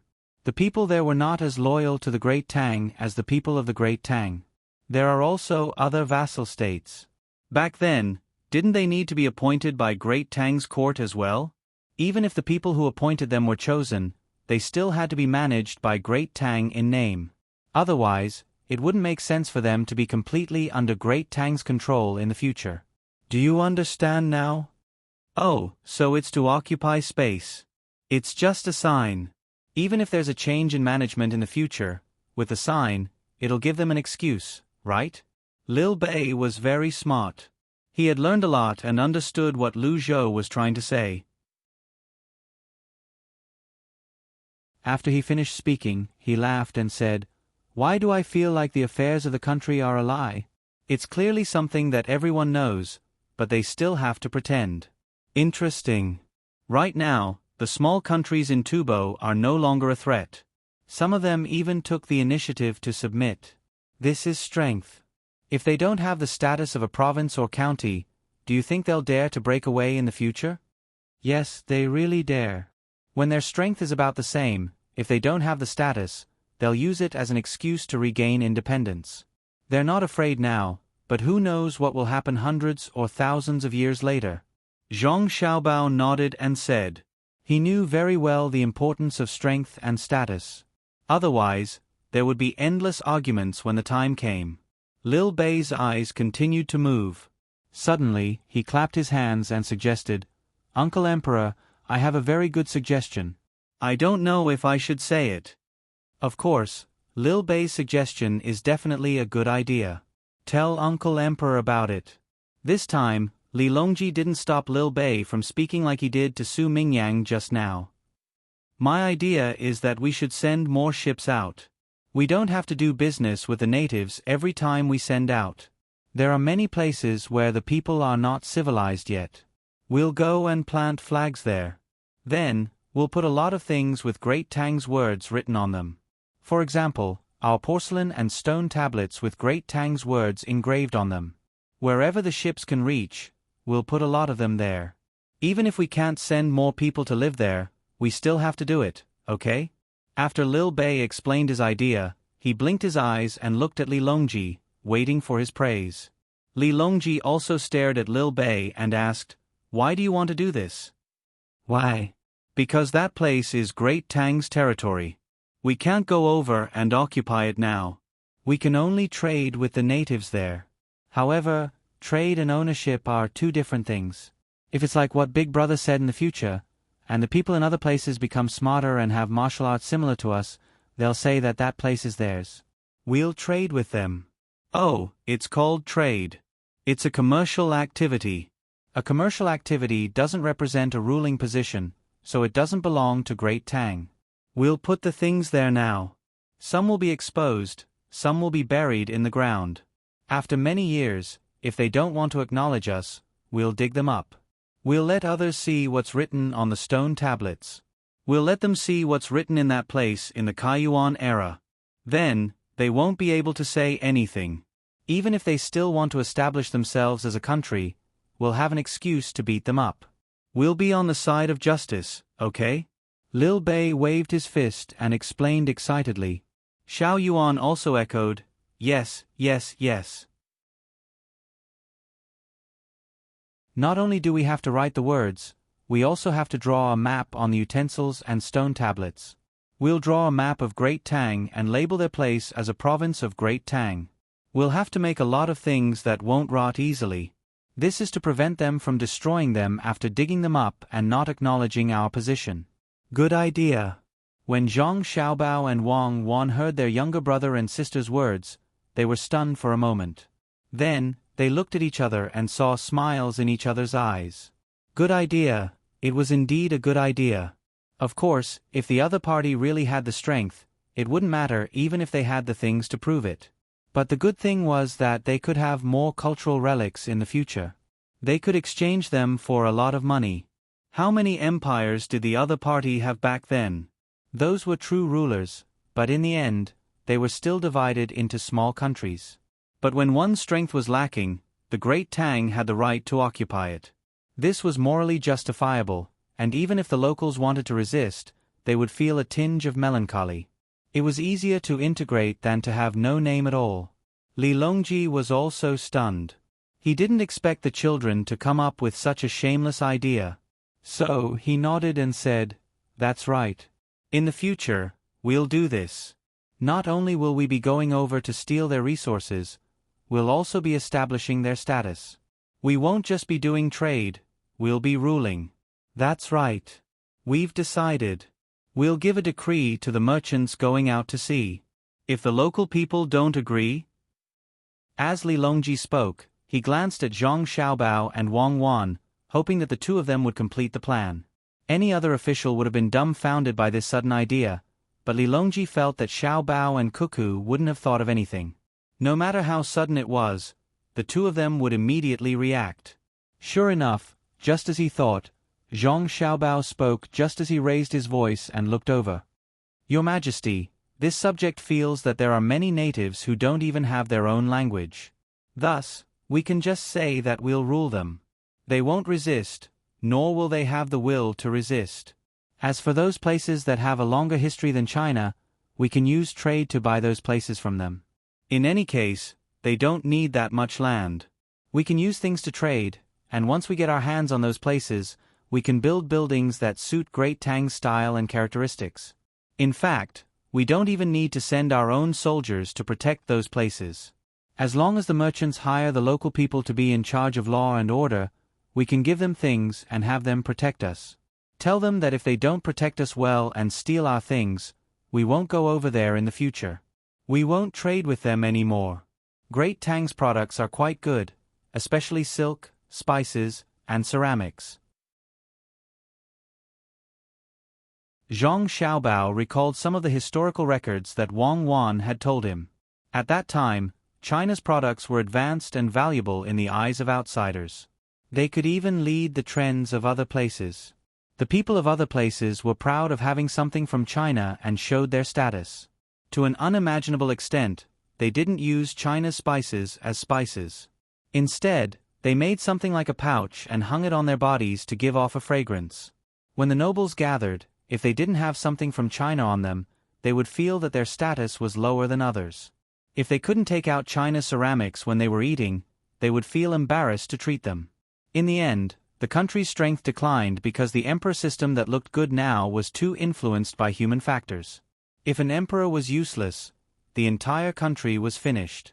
Therefore, the people of other places didn't need to use much force. They just needed to sell their advanced products to China, and China would take the initiative to protect them. Since people were the same, Great Tang could do the same now. Wang Wan also thought of this point and said excitedly, "As for the local natives, if there are too many of them, we can kidnap them and turn them into slaves. Some people with dark skin are good at work and have strength. Although they are a little lazy and not as hard-working as the people of Great Tang and the surrounding places, their physique is much better. But their physiques are much stronger than those of our Great Tang, and their adaptability isn't weak either, especially when it comes to sports. The only shortcoming is that they develop slowly. Let alone now, even many years later, they still, probably won't develop very well. Wang Wan almost let the cat out of the bag. She thought of the matter of capturing and selling slaves. Although this kind of thing would be criticized in other places, so what? The African people in America didn't live in North America originally. Even the Caucasians migrated over later. Who could say that they would bring the African and Caucasians back to their ancestral land? Capture slaves to work? The idea is not bad, but are they going to send them to Great Tang or keep them in their local area? If they are kept in their local area, why don't we give them benefits and let them work on their own? If they are sent to Great Tang, how are they going to interact with the people of Great Tang? Li Longji had an, as expected, expression on his face. Xiao Bao and Cuckoo were indeed amazing. The two of them immediately perfected the idea as soon as he came up with it. But at the same time, he felt that the two of them didn't want to capture a few slaves. They didn't want to capture more than 1 million people to build the railway. They wanted to capture more, to an unimaginable extent, and it wouldn't be easy to deal with them. As for capturing slaves, he supported it. Slaves were normal, and it wasn't a big deal. In his mind, there was no concept of equality for everyone. Otherwise, there wouldn't be servants and eunuchs in Great Tang. Zhang Xiaobao lowered his head and thought for a moment before saying, "We should send people over to that side now and bring the locals over. Then, we can place them in Great Tang. At the same time, we can trade with the locals. One of our ceramic plates can be exchanged for many local goods. They are poor and their technology isn't advanced. It's just that I asked the merchants to not squeeze into a cabin with so many people. If we capture 1,000 slaves, there will only be 100 left when we reach Great Tang. That won't do. That would be truly vicious, even more vicious than using the slaves to build the railway to kill people. At the very least, we have to show their worth. Actually, we aren't capturing them, but buying them. The people over there don't have any human rights, so we have to spend money to buy them over. Other than the fact that many people will die from building the railway, the other jobs might be more tiring, but they won't cause a large number of deaths. Their relationship with the people of Great Tang is also very good. They will first be slaves and then work. When Great Tang develops further, we will provide them with the same benefits.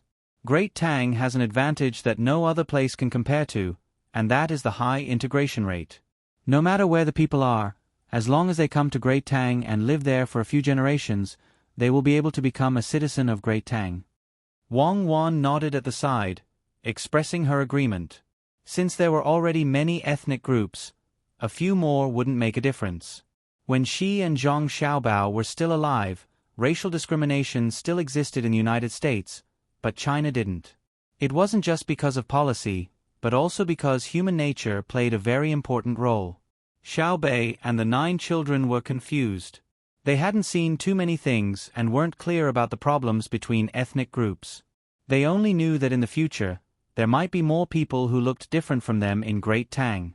Hearing that they were going to capture people, and that it would hurt them, Xiao Bei put on a sad expression and said, "Don't capture them. We'll give them good food to eat and let them come over, okay? If they have the strength, let them do manual labor, but don't always work without food, okay? Alright, since Xiao Bei has said so, how can it not be good? This emperor will immediately issue a decree to give the merchants an additional order for them to try their best to travel as far as possible. Furthermore, when they reach a place, according to what Xiao Bao and Wan Wan said, if they can occupy it, then occupy it, if they can't, then buy it. Let them treat the slaves better, so that they won't feel resentful when they come to work, and they won't find an opportunity to revolt. That won't be good. Li Longji directly decided. As for where they would be sent to work and how much the slaves would be worth, it wasn't something he needed to worry about. Someone else would take care of it. After discussing this matter, Li Longji and the others went to rest first. After they had rested and adapted to the local environment, Li Longji still had to travel to the ends of the earth and enter the 100,000 mountains. The next morning, Su Mingyang came in the name of paying a visit. He hadn't eaten yet, so he waited for Li Longji and the others to finish eating before meeting him. After greeting Lu Zhou, he produced a thick memorial and had Gao Lishe present it. It seemed like Gao Lishe hadn't rested since he returned yesterday. Li Longji did not look at the memorial. Instead, he looked at Su Mingyang and asked him to speak. Your Majesty, I've seen and heard many things in Lu Zhou for many days. Hence, I have a few ideas. I thought I'd tell you when I returned to the capital to report on my work, but since Your Majesty has personally come to Lu Zhou, I'll tell you now. Su Mingyang stood there as he spoke to Li Longji. Li Longji and Wei Wei nodded. Speak. Yes. Firstly, I've noticed that the various matters related to Lu Zhou's ports are not managed by the Imperial Court. Instead, it's managed by the Merchants' Alliance. The Imperial Court has no way of knowing how much the goods are taxed and how much they are sold for. Although there are special accounts, when the accounts are made, no one from the Imperial Court is keeping an eye on them. If that's the case, or if there's a case of tax evasion that isn't beneficial to the Imperial Court's finances, we can let the Imperial Court handle the matters of import and export. The Merchant Association is only a place for merchants to communicate with each other. Su Mingyang raised the first question. His expression was one of loyalty to the country. He was solemn and stern. Little Bei, who had come to join in the fun, pursed her lips. She did not believe Su Mingyang was truly devoted to the country. He was clearly looking for trouble. Li Longji could not directly say that the current situation was the best. However, he could only say that compared to the officials sent by the Imperial Court, Zhang Xiaobao and Wang Wan's family members were the most reliable. It was impossible for them to leak the taxes. He could not say these words now. Hence, he looked at Su Mingyang and waited for him to speak. Su Mingyang seemed to have been encouraged. He said, secondly, Lu Zhou's ordnance processing should be moved to the capital with the Ministry of Works. It can't continue to be in Lu Zhou's hands. In the capital's Ministry of Works, at the very least, there should be officials from the Imperial Court watching and supervising. If it continues to be in Lu Zhou's hands, the Imperial Court won't know the exact number of ordnance produced. If someone sells them privately and supplies them to places outside of Great Tang, the Imperial Court won't know if that's the case. When there's a war, the Imperial Court won't have enough information, and there will be more casualties. It's quite a serious matter. Su Mingyang wanted to remove Lu Zhou's ordnance processing from Lu Zhou. Li Longji still didn't say anything, but his gaze towards Su Mingyang had a different meaning. If Su Mingyang was closer, he would be able to feel it. The Emperor was beginning to dislike him. Su Mingyang was at least 20 steps away from the Emperor. He could not see the Emperor's eyes clearly. After saying the second point, he paused for a moment before he said, thirdly, the people in Lu Zhou should move to another place to live. The people from other places should be moved to Lu Zhou. The people in Lu Zhou are already very wealthy. Moreover, they seem to be less loyal to you, Your Majesty. Your Majesty, you only arrived yesterday, so you're not aware of what happened. The way the people welcome you is the same as how they welcome the madams of the Zhang family and the Wang family. In order to protect the reputation of the Zhang family and the Wang family, I think it's best for them to migrate. After saying the third point, Su Mingyang heaved a sigh of relief. It seemed like there was no fourth point. However, he did not dare to look at Zhang Xiaobao and Wang Wan. He did not even dare to look at Xiao Bei and the others from the corner of his eyes. Li Longji sighed and said to Su Mingyang, Su Qing, I already know about the scale of the welcome you mentioned. That day, I was at the back of the crowd with Xiao Bao and the others. When they were kneeling, I was sitting on the ground. I saw it and heard what they said from the front. As for what you said about the lack of loyalty of the locals to me, I tested it out when I was roasting food around the bonfire with the locals that night. You don't know enough yet. Go back and think about it carefully. Understand more about it. You may leave. Li Longji's tone was very calm, as if he was chatting with Su Mingyang. However, when his words reached Su Mingyang's ears, it was tantamount to a sudden clap of thunder in his head. He was stunned. His face turned pale, and cold sweat broke out all over his body. He gasped for breath and said in a trembling voice, I understand. I didn't understand everything. I know I'm wrong. As he spoke, he retreated. He did not turn around and leave. Just when he was about to retreat to the door, Xiao Bei said angrily, Su Mingyang, I'll remember you. Just you wait. Today, in front of Uncle Emperor, I'll endure it for a while. When Uncle Emperor isn't here, you'll see how I'll deal with you. Humph, illness comes from the mouth, and disaster comes from the mouth. I'll let you know what it means. Su Mingyang was worried. When he heard Xiao Bei's words, he tripped over the doorsill and fell with a thud. His face was unsightly. It seemed like he had fallen hard. I serve the country wholeheartedly for the country. Su Mingyang gritted his teeth and got up. He muttered in a voice that was neither too loud nor too soft. He trembled as he left with the fastest speed. He didn't dare to look at Xiao Bei. If he didn't do well, he might get sick when he returned. Xiao Bei, look at how you've scared Su Qing.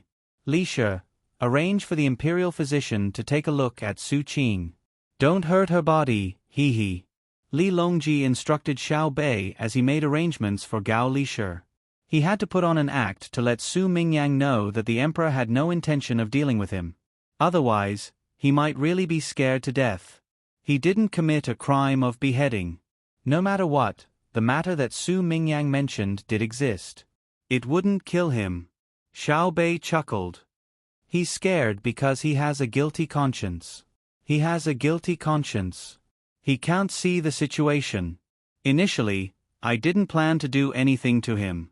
I just wanted to accumulate some good karma for my unborn younger brother and sister. However, he insisted on walking into the muzzle of the gun.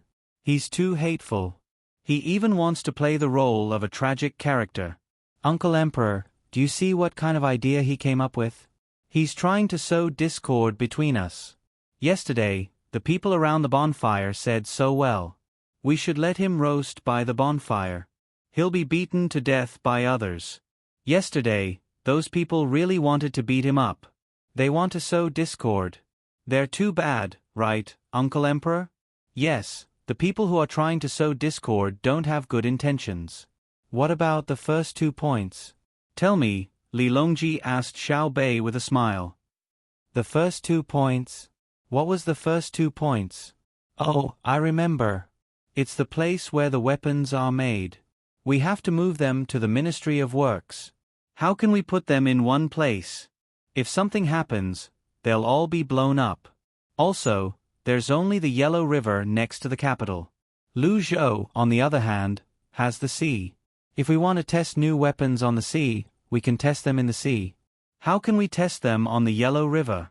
Where should we fire? What should we do if we hit someone? He didn't think it through when he spoke. He even wrote such a thick piece of paper. Stupid, really stupid. The first point is the import and export tariffs and prices. Leave it to my family. I'm rich, and my subordinates are loyal. They won't dare to take advantage of me. Otherwise, they'll supervise each other. If one of them reports him, he'll be finished. However, who will the imperial court send? Who can resist the temptation of a businessman's bribe? Putting everything else aside, how many people can resist the temptation of transporting a fleet of ores from the new island and bribing the officials sent by the imperial court with the earnings from the ores? It won't be a problem if we leave it to my family. What's a ship of ores worth? Our candy store chain earns much more than them. They can't afford to bribe us. It's only natural that we have to follow the rules. Su Mingyang disgusts me to death. If you ask me, we should get a few more officials with the same position and let them play with each other. Right, brother? Xiao Bei directly rejected the first 2 points that Su Mingyang had mentioned. He even found fault with them. Then, he raised his head and waited for the praise. Zhong Xiaobao immediately said, See? My younger brother and sister are smart. Much smarter than Su Mingyang. He's only clever in petty matters, but he's still stupid. However, Xiaobei, we can't send too many officials here. Yesterday, we said that the imperial court would send officials to Lu Zhou. Apart from giving Lu Zhou the seal of Great Tang, it's more important for the other forces in the capital. What forces? What do Lu Zhou's officials have to do with them? Xiaobei did not understand this time. They're the important ministers in the imperial court, the princes, and the other aristocratic families. Wang Wan said to Xiaobei, "We're different from them. We don't need to fight for any power. We have everything we need, and we just need to do our best for Great Tang. They, on the other hand, need to compete for power with each other. At the same time, they also need to see how your uncle emperor favors them. Lu Zhou is different from other places. It's a province that is far away from the capital and has developed very well. Moreover, the officials who come here can get a sum of money when they leave the office. Therefore, Su Mingyang is not an independent existence. His appointment is not controlled by us. It's the result of competition and compromise between the officials of the imperial court. It's very important to the various forces in the imperial court to change the officials once a year. They don't care whether Su Mingyang gives them the money or how much he gives them. What they care about is your uncle emperor's impression of them in a year. They use the position of provincial governor of Lu Zhou to test your uncle emperor's thoughts. Therefore, there can only be one provincial governor of Lu Zhou, and they can't send many officials of the same rank." "Oh, so that's how it is. I thought it was a random person who was sent here. How can the officials in the capital have so much free time? What's there to compete for? They should just do their own thing. How can Uncle Emperor's intelligence system not know? If they insist on competing, why don't they compete with us? Since there's something they can't win, what's the point of competing for that little bit of power? It's meaningless." "I won't compete." Xiaobei understood again.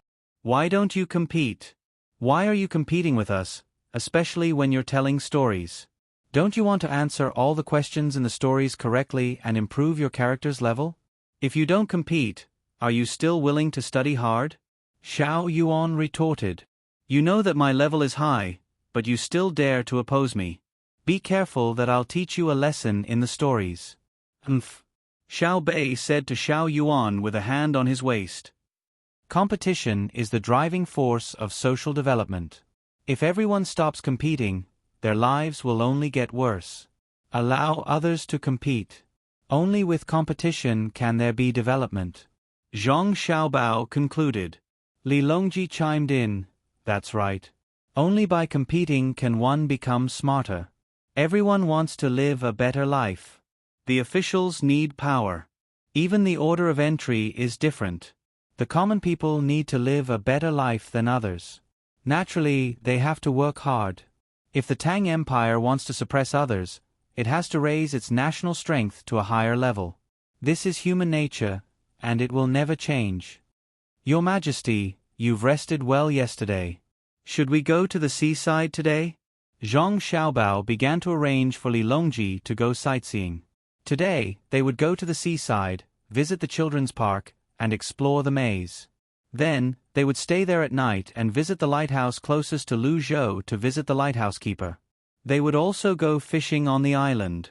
As for the trip to the 100,000 mountains, it would be postponed. After all, it was very far away. When Li Longji heard that he could go sightseeing today, he waved his hand happily and said, "Let's go. Everyone, advance." Xiaobei and the other children were happy as well. They were not happy because they could go out to play. They had been playing because they could play with other children. Usually, they did not have many opportunities like this. They always played in groups of 11. They yearned to be able to interact with more children. This time, there was no need to bring more than 30,000 people with them. A few hundred guards were enough. Outsiders were not allowed to come close. Those who were slightly closer were the locals. After bringing their things, they called for Jiang Wang clan and took a carriage to the seaside pier. After they left, Su Mingyang, who was in the yamen, fell ill. He was seriously ill. His fall was not too serious, and there were no problems with his bones. It was just that he stretched his tendons, pulled his muscles, and bruises. It was a small matter. He just had to rub it with medicinal wine, and he would be fine in no time. Su Mingyang's worry came from Xiao Bei's threat. Xiao Bei had threatened him, but that was not important. What was important was that the Emperor, Zhang Xiaobao, and Wang Wan did not stop Xiao Bei, let alone say anything to comfort Su Mingyang. Su Mingyang knew very well what this meant. It meant that the matter was serious. The Emperor did not intend to protect him. Zhang Xiaobao and Wang Wan were also dissatisfied with him. What should he do?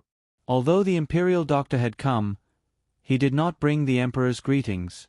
Moreover, under normal circumstances, the Emperor would give a banquet to the local officials when he went on patrol. He did not receive this treatment.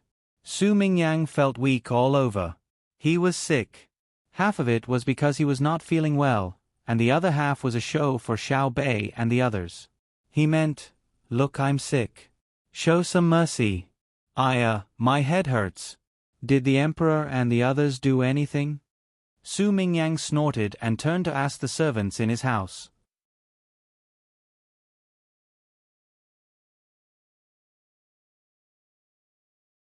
Chapter 11:14. Li Longji's trip was not kept a secret, and there was no need to keep it a secret. Therefore, almost everyone who wanted to know where the Emperor was going knew where he was going. When Su Mingyang asked, his family told him that the Emperor had gone to the docks. He probably planned to have some fun there. Of course, this could only be said in private. Although many people knew that the Emperor was here to have fun and to see the extent of the railway construction here, many people knew that the Emperor was here to have fun. However, on the surface, they had to say that the Emperor was concerned about the people and personally went to understand the situation. It was not wrong to say that. Whether it was for fun or for fun, he had to interact with the local people. Once a citizen had a grievance, he could directly tell the Emperor, and the local officials could not stop him. Moreover, after the citizen told the Emperor would not give the local officials any face and would interrogate them on the spot. If the official really made a mistake, the crime would be serious. Su Mingyang was also worried. He wondered if there were any problems in the process of being the provincial governor after he came to Luzhou. If there were, he reckoned that the people would definitely mention it to the Emperor. His Majesty is really too much. There is no record of an emperor like the current His Majesty. When he goes out, he doesn't ask the officials, but directly asks the common people. The common people are all ignorant. What can they know? Did I do something wrong? Su Mingyang muttered and asked a concubine who was standing next to him. This concubine was beautiful. Although her status was not as good as that of the official wife, she had a different taste. The official wife was in charge of the family and had to take care of the big and small matters in the family. Not only was she generous, but she also had to be dignified. She did not have to be very coquettish. However, a concubine was different. A concubine must be beautiful, have a seductive gaze, have a good figure, know how to act coquettishly, and be proficient in the art of the boudoir. Su Mingyang's concubine was like this. "Husband, what mistake can you make? You have been doing good deeds for the local people ever since you came to Luzhou. If you really have to find fault, it's just that you don't need to spend money to eat delicious food. The wine and dishes in Ocean Cloud Restaurant are indeed delicious. I was thinking of eating them at noon to supplement your appetite. I'll wait to serve you at night." Su Mingyang's concubine didn't care if Su Mingyang was still sick. As she spoke, her body softly leaned over. Needless to say, when she leaned on him, it really had a big effect. At least Su Mingyang's body had a reaction, and his eyes had a lecherous look. He reached out and put his arm around his concubine's waist. He chuckled and said, "That's right. The dishes at Ocean Cloud Restaurant are good. Let's get them to deliver the food. It's not that I don't want to pay, but it's Luzhou's fault for setting such rules. It's a waste if we don't eat. Husband is bad." Su Mingyang's concubine acted coquettishly. Although Su Mingyang said that he was going to eat the food and wine of Hai Yun Jian restaurant, he looked like he was taking advantage of the situation. However, in his heart, he felt a little helpless. What he hoped more was that the emperor would invite him over for a meal. Although one couldn't drink too much or say the wrong things when eating with the emperor, and there were many rules, to be able to be given a banquet by the emperor itself was a kind of grace. Even if one ate ordinary dishes and drank ordinary wine, the taste would be different. Besides, how could the dishes and wine of the emperor be bad? It was a pity that His Majesty went out to play and didn't ask him, the most senior official in this place, to accompany him. He didn't even leave a word of sympathy. The most hateful thing was that the people of the Zhang family and the Wang family could accompany His Majesty at any time. Even that child dared to criticize him in front of His Majesty. What should he do? He had really offended the emperor today. Would he be arrested? Fortunately, after he became the provincial governor, he didn't have any problems. Alas, even if he wanted to, he couldn't do anything. The entire government and local operations of Luzhou didn't need to go through his hands at all. If he wanted to do something, the officials of the counties over there would do it while sending a document to ask for approval or not. All he had to do was to write a few words of praise and things to pay attention to on the document, and then put his official seal on it. If he wrote the same thing as the others, they would listen to him. If they didn't, they wouldn't care at all. Even if he didn't put his seal on it, they would still do what they were supposed to do. As the provincial governor, he was no different from a decoration, like a puppet on a string. In this case, of course, he couldn't make any mistakes. Even if there was a mistake, it had nothing to do with him. Unless Xiao Bei deliberately made trouble. It was obviously the problem of the counties in the county, and then Xiao Bei caught it. Because the document had the provincial governor's seal, he directly made trouble for him. It was really possible. Perhaps Zhang Xiaobao and Wang Wan didn't care, but Xiao Bei and the others were a group of children. They could do anything, and they were the unreasonable kind. Otherwise, the officials of the Tang Empire would not be so afraid of them. It's fake. Everything is fake. Whoever can get His Majesty's favor is the real one. The provincial governor, the third-grade official, it's useless. Thinking about it, Su Mingyang muttered sadly. His concubine next to him was not stupid. She knew what her husband was talking about. Although she knew, there was nothing she could do.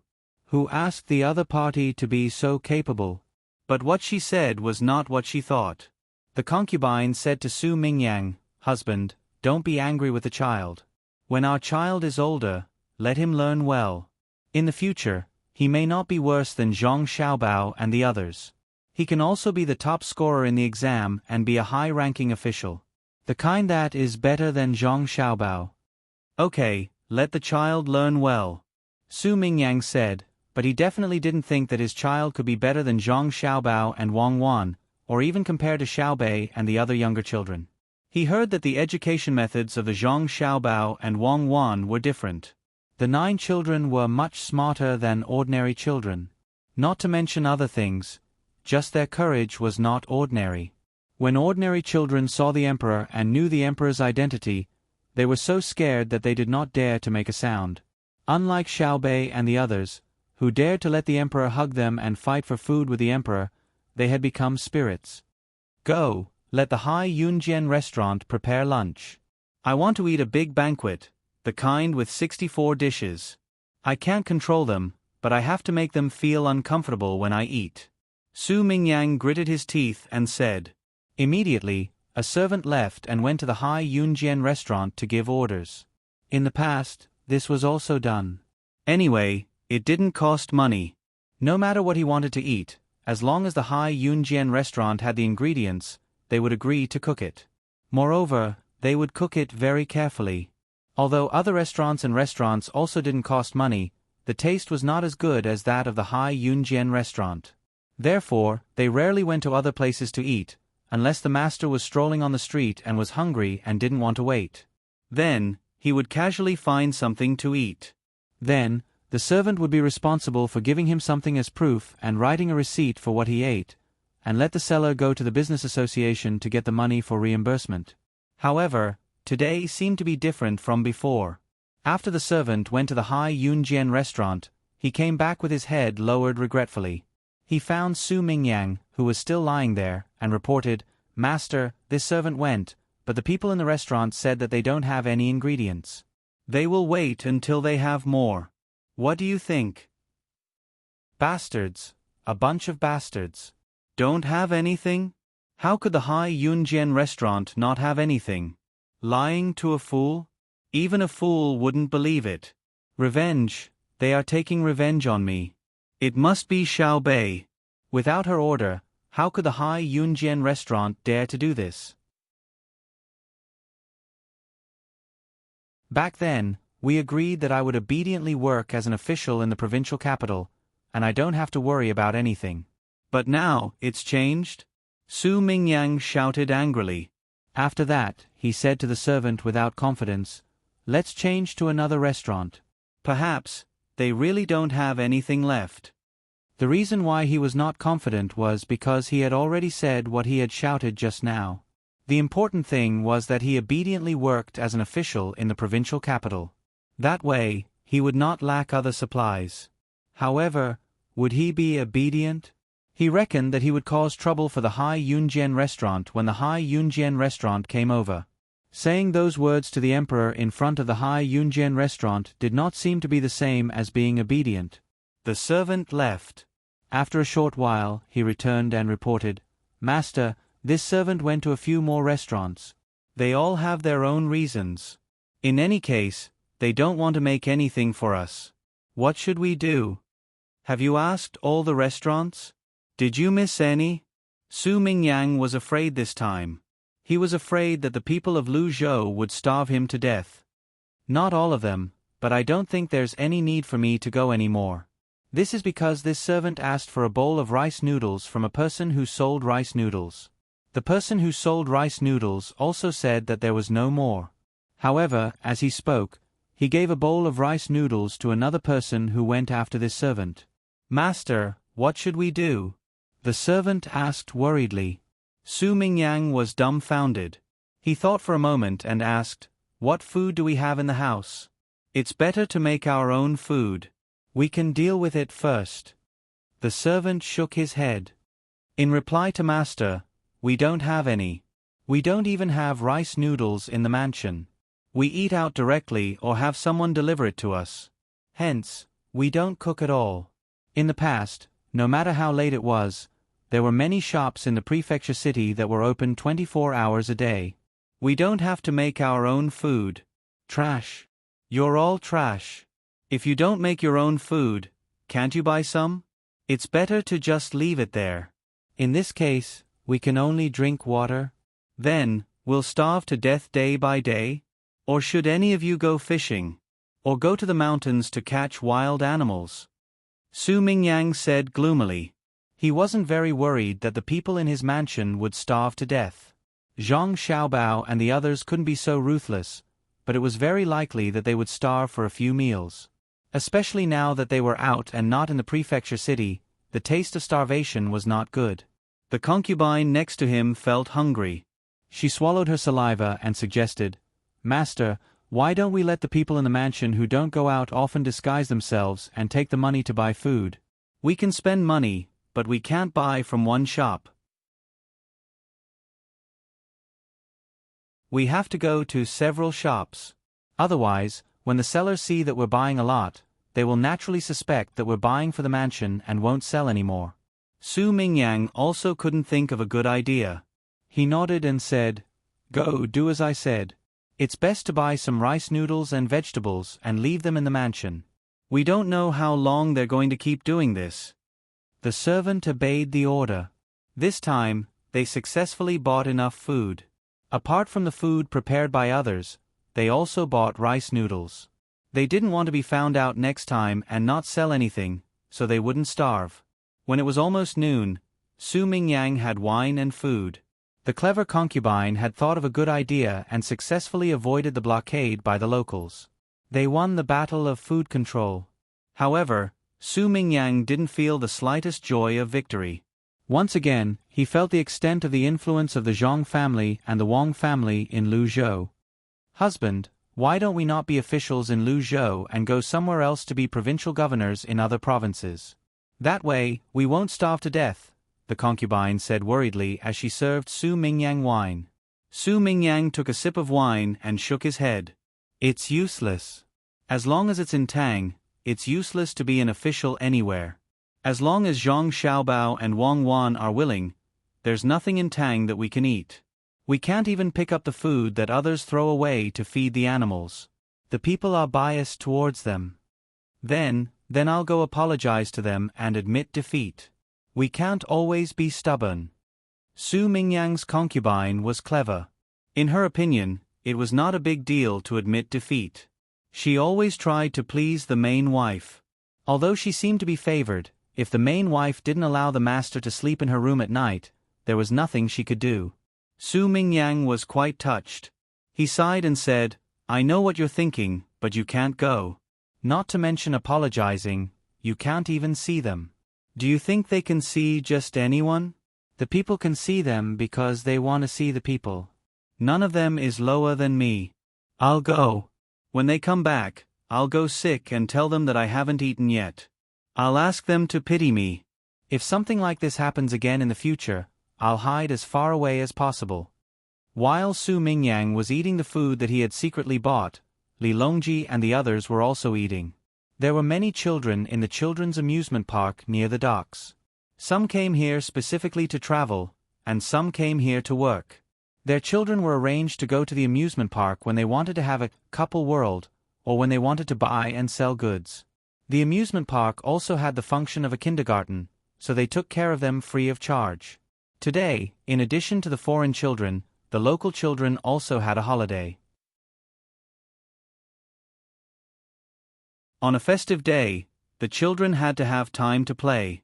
It just so happened that the holiday was given together with the summer vacation, so it was fine if it was a few days earlier. For a time, the children's amusement park became very lively. More importantly, the food that they ate at noon was different from before. The chefs dispatched by Hai Yunjian made food for them to eat. It was not a big pot of rice, but a single child could not finish a large plate of food, so it was divided into different types and placed there. The children held the plates that were distributed and lined up to get their food. The people in charge of getting food today were Li Longji, Empress Wang, Wu Huifei, Zhang Xiaobao, and Wang Wan. The children were nervous and expectant. They had not eaten yet, but they already felt that the food was delicious. Their parents also stood in the distance and watched. They were all excited. The people who got food for them were the highest existences in Tang. Not to mention the food cooked by the chefs of Hai Yunjian restaurant. Even if the food was placed there, as long as these people got food for them, it would be delicious. Li Longji gave a child a spoonful of braised pork and a few other dishes. Finally he asked, How much do you eat? I'll eat as much as you give me. Even if I'm full, I'll eat it. The child also knew who was the one who gave him the food. His eyes were wide open and filled with little stars as he said excitedly,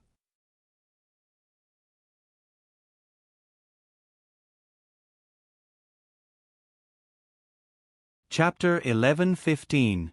The sky is full of scorching heat, the leaves curl up on the cotton. The sea is distant, people are on the shore, children or toddlers. The 4 seasons are short, there is no resentment in life, spring, summer, autumn and winter are all looked forward to.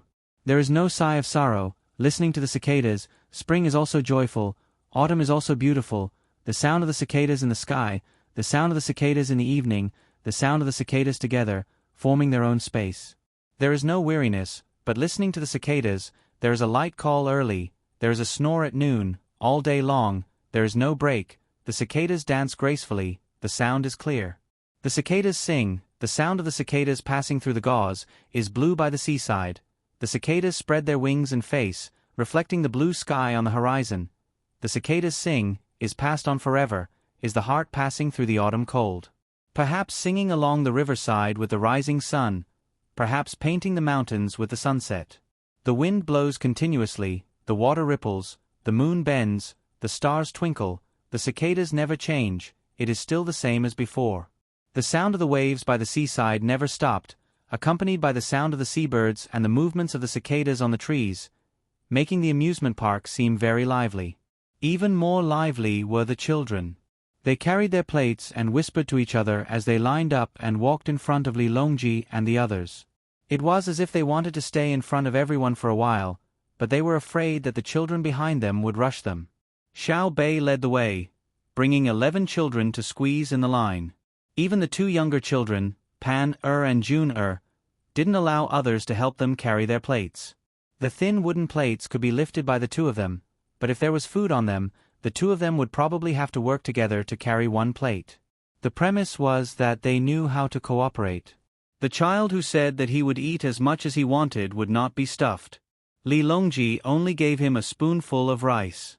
If it wasn't enough, he could get more, but if he really ate until he was full, it would be a crime. Gid Xiaobao, I want this, and this.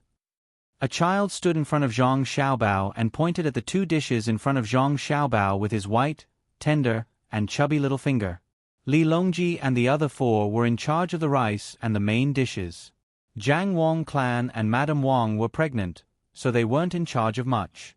They were only in charge of the fruits and soup. Li Longji's work wasn't heavy either. He was in charge of giving the others rice or small steamed buns. There were no wontons, dumplings, or pies today, so he was worried that they wouldn't be able to handle it. However, there were quite a lot of dishes, a total of 20 meat dishes and 20 vegetarian dishes. The children had to choose 4 out of the 40 dishes to eat. The child standing in front of Zhang Xiaobao had already gotten 2 meat dishes from Wang Wan, and now he still wanted a meat dish. Zhang Xiaobao shook his head and said helplessly, "No, you can only choose 2 dishes of vegetables. The Chinese cabbage in vinegar is very delicious, or you can eat a bean sprout. There are shredded meat in the bean sprout." The child's face was full of regret. After thinking for a while, she smiled and said, "I'm different today. I want 2 vegetarian dishes, but I want 2 meat dishes. Brother Xiaobao, you must give me the cumin mutton in front of you." "Oh, why?" Zhang Xiaobao asked cooperatively. There was a child next to him who was familiar with the situation and helped to say, "Because today is his 6th birthday. After today, he will grow up by 1 year.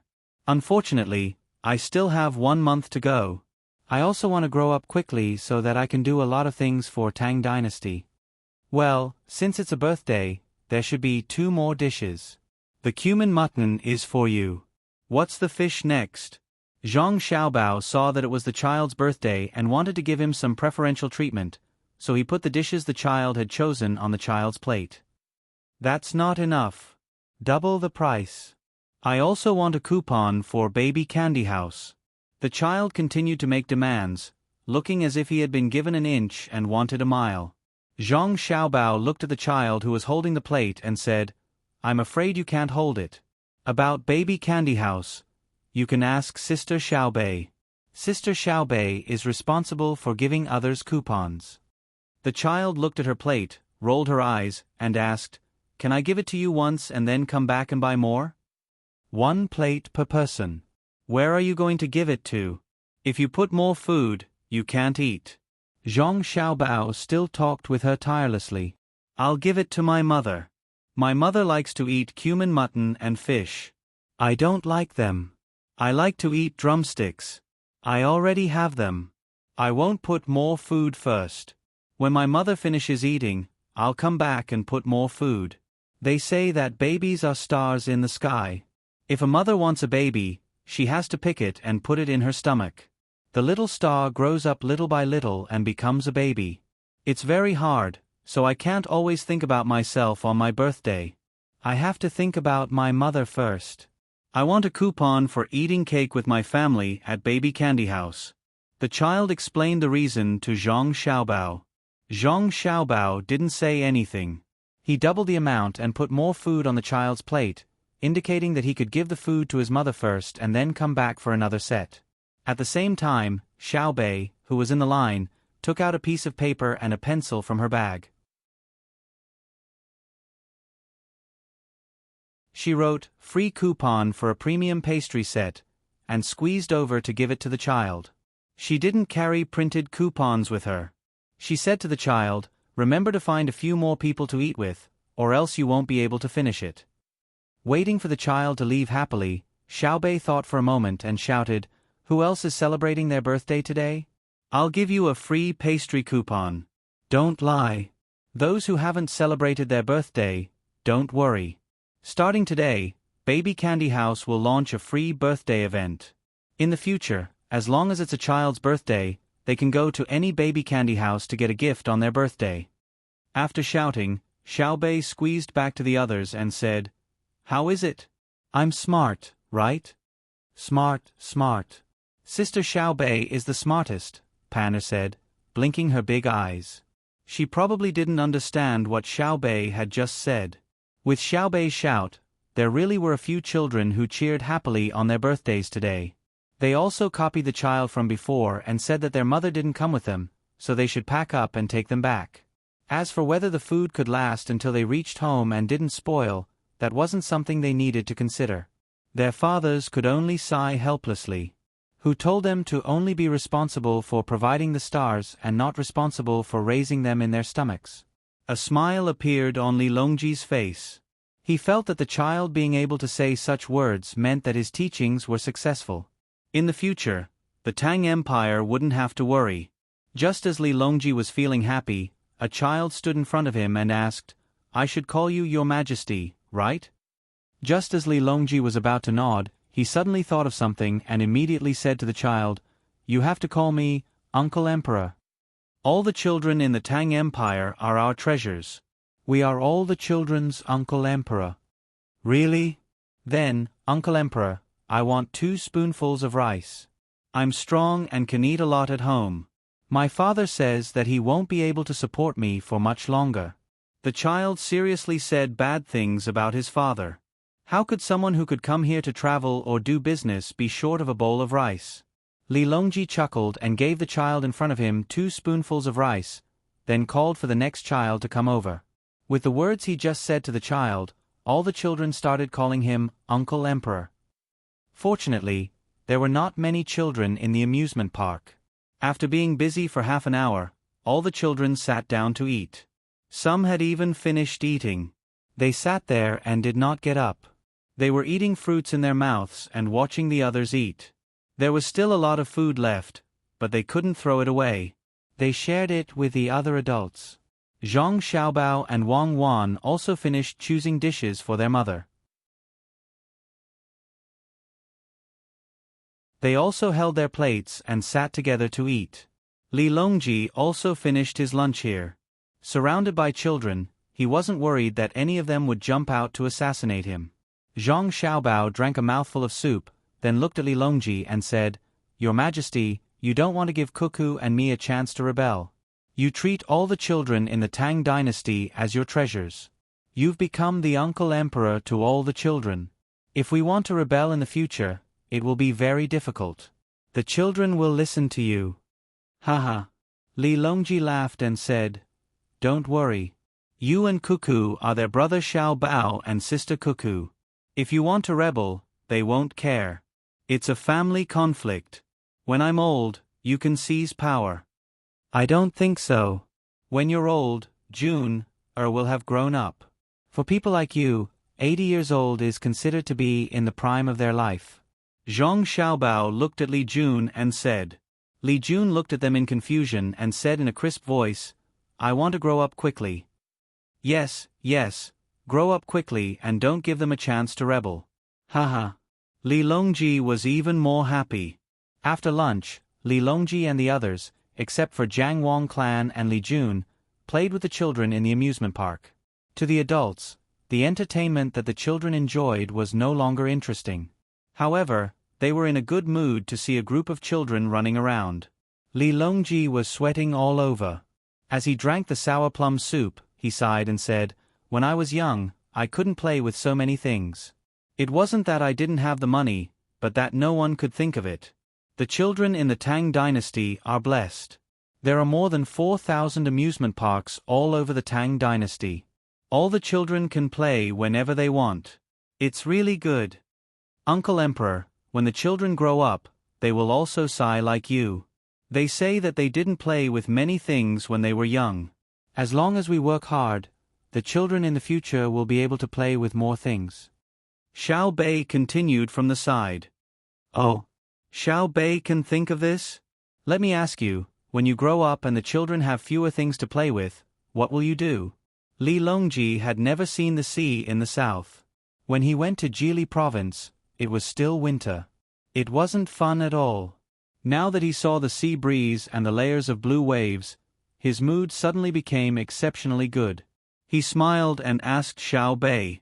Xiao Bei took a deep breath and felt the moist sea breeze and the salty taste of the fresh sea. He replied, "When I grow up and the children have fewer things to play with, it can only mean that the development of the Tang Dynasty has become negative. Everyone who grows up is a sinner." Big Brother and Big Sister said that to judge the quality of a country system, you just need to look at the living conditions of the country's elderly and children. You don't need to look at how advanced the tools are or how high the food production is.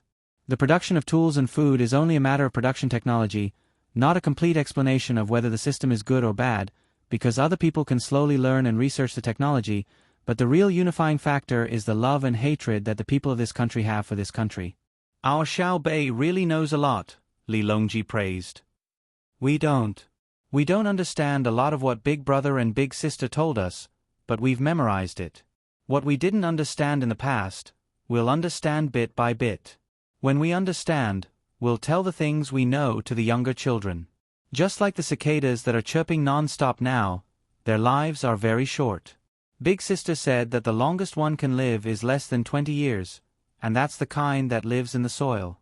Even so, they keep flapping their wings and chirping, passing on what they know to the next generation. Winter goes and spring comes, and the cycle never changes. Perhaps in the future, people can easily fly into the sky, but the chirping of cicadas will never disappear. In the river of time, the life of a cicada is no different from that of a human. In 10,000 years, the lifespan of a human and the lifespan of a cicada are the same. The difference is that on the surface, humans are smarter than cicadas, but the same thing is that from birth to death, we've always been pursuing. This has never changed. Civilization is also a struggle.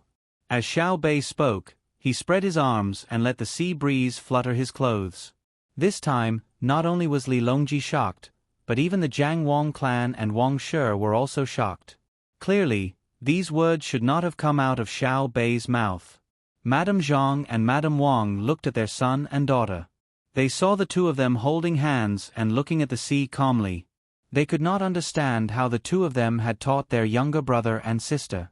Could it be that the immortals were so powerful? No wonder the two of them had to personally take care of their younger brother and sister. If it were the two of them, they definitely would not have been able to teach Xiao Bei and the others to become like this. Zhang Xiaobao and Wang Wan heard Xiao Bei's words, and at the same time, they felt the gazes from others. But neither of them turned around. To them, this was nothing. It was nothing more than a little philosophical thought. Many of the children of their time could do it. Some of the children could even say things like, "It's snowing, spring is coming." Besides, it was not like Xiao Bei was the only one who thought of this. Sure enough, when Li Longji was in a state of shock and wanted to ask, Xiao Bei said it himself. When we have nothing to do, we always think about other things. Also, there are a lot of stories like this in older brother and older sister stories. The more we learn, the more we think. Don't be surprised. Ambition is not dependent on age. Without ambition, you can live for 100 years in vain. Uncle Emperor, when we go out to sea in a while, you don't have to worry. You don't have to be afraid of falling into the water. We can easily pick you up. As long as there are no reefs below and no storms above, mere waves are a small matter. Li Longji was speechless. He did not know how powerful a person was when Confucius said that they were born with knowledge, but he saw the extent to which people who learned later could learn. He turned his head to look at his son and daughter. There was a trace of reluctance in his heart, but also a trace of determination. His two children were now very obedient and smart, but he could not bring them back to the palace. Although they would be very happy to be with the current Junior and Pan every day, he still had to put them beside Xiao Bao and Cuckoo. The education method of the two people was indeed very taxing. Ordinary children would not be able to enjoy such treatment, but the results were obvious. In the afternoon, after enjoying the sea breeze for a while and basking in the sun, the 2 pregnant women of the Jun Wong clan were accompanied by guards to their home. The 2 of them could not go out to sea to the lighthouse, and there was no need for that. It was more important for them to recuperate. Li Longji and the others set off by boat to the lighthouse closest to the shore. It was about 60 nautical miles away, which was a distance of more than 100 kilometers. Although this distance was not far on land and could be reached in less than 4 hours when the road was flat, it was a different matter on the sea. It was estimated that even if they went to the lighthouse at the fastest speed, they would only arrive at night. Zhang Xiaobao did not let anyone send a signal to the lighthouse. He wanted to give them a surprise and bring them more food for daily consumption. Of course, it might be better if they could go to the farthest lighthouse, but it was too dangerous and would take too long. Li Longji still had to go to the Shewan Mountains to wander. When they went to the lighthouse, they did not take a big boat, but a medium-sized boat that was slightly larger than a fishing boat. Only on this kind of boat could they feel the charm of the waves.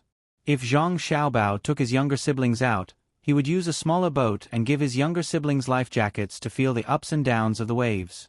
However, Zhang Xiaobao and Wang Wan admitted that Li Longji's equestrian skills were very good. It was not just good, including equestrian archery. When it came to swimming, not to mention others, Xiao Bei alone could kill 10 Li Longji in the current sea. Although Li Longji swam very well in the unsinkable lake in the capital, and had also swam in a large pool without salt water, it was very easy for him to swim around. That was different. There was salt in the sea, and the buoyancy was greater than that of fresh water. However, there were also waves in the sea. Not everyone could surf and swim through the waves, and not everyone could swim back after being hit by the waves.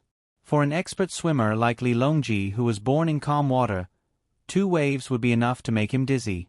Li Longji was also self-aware. He obediently put on a life jacket and even carried a bag with food and water on him, in case he accidentally fell and was washed away by the waves and died of thirst before anyone could save him. Uncle Emperor, don't be afraid. I'll be by your side. If the boat really capsizes, it's probably impossible for me to bring you back, but it's still possible for you to float on the water. Xiao Bei ran to Li Longji's side and sat down.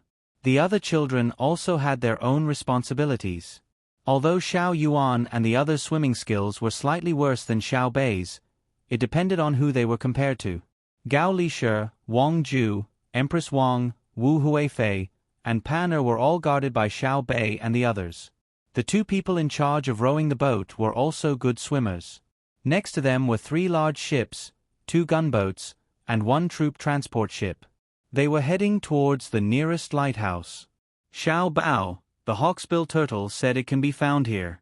How do we find it? This was the first time Li Longji was so close to the waves. In order to ease the tension in his heart, he could only talk to Zhang Xiaobao. Zhang Xiaobao held a telescope in his hand and looked at the sea. He didn't care about the current, wind and waves. He wanted to see if there were any sharks, even though there weren't many situations where sharks capsized the boat. When he heard Li Longji's question, he replied, "After we reach the lighthouse, I'll go down and see if I can catch one. Today is my birthday. I wish my mother good health and all the best. I also wish my brothers and sisters happy." I wrote a short essay in front of it for the readers. You're tuning in to the Narrate and Escape YouTube channel. Don't forget to subscribe and join us on this journey to catch the most captivating stories.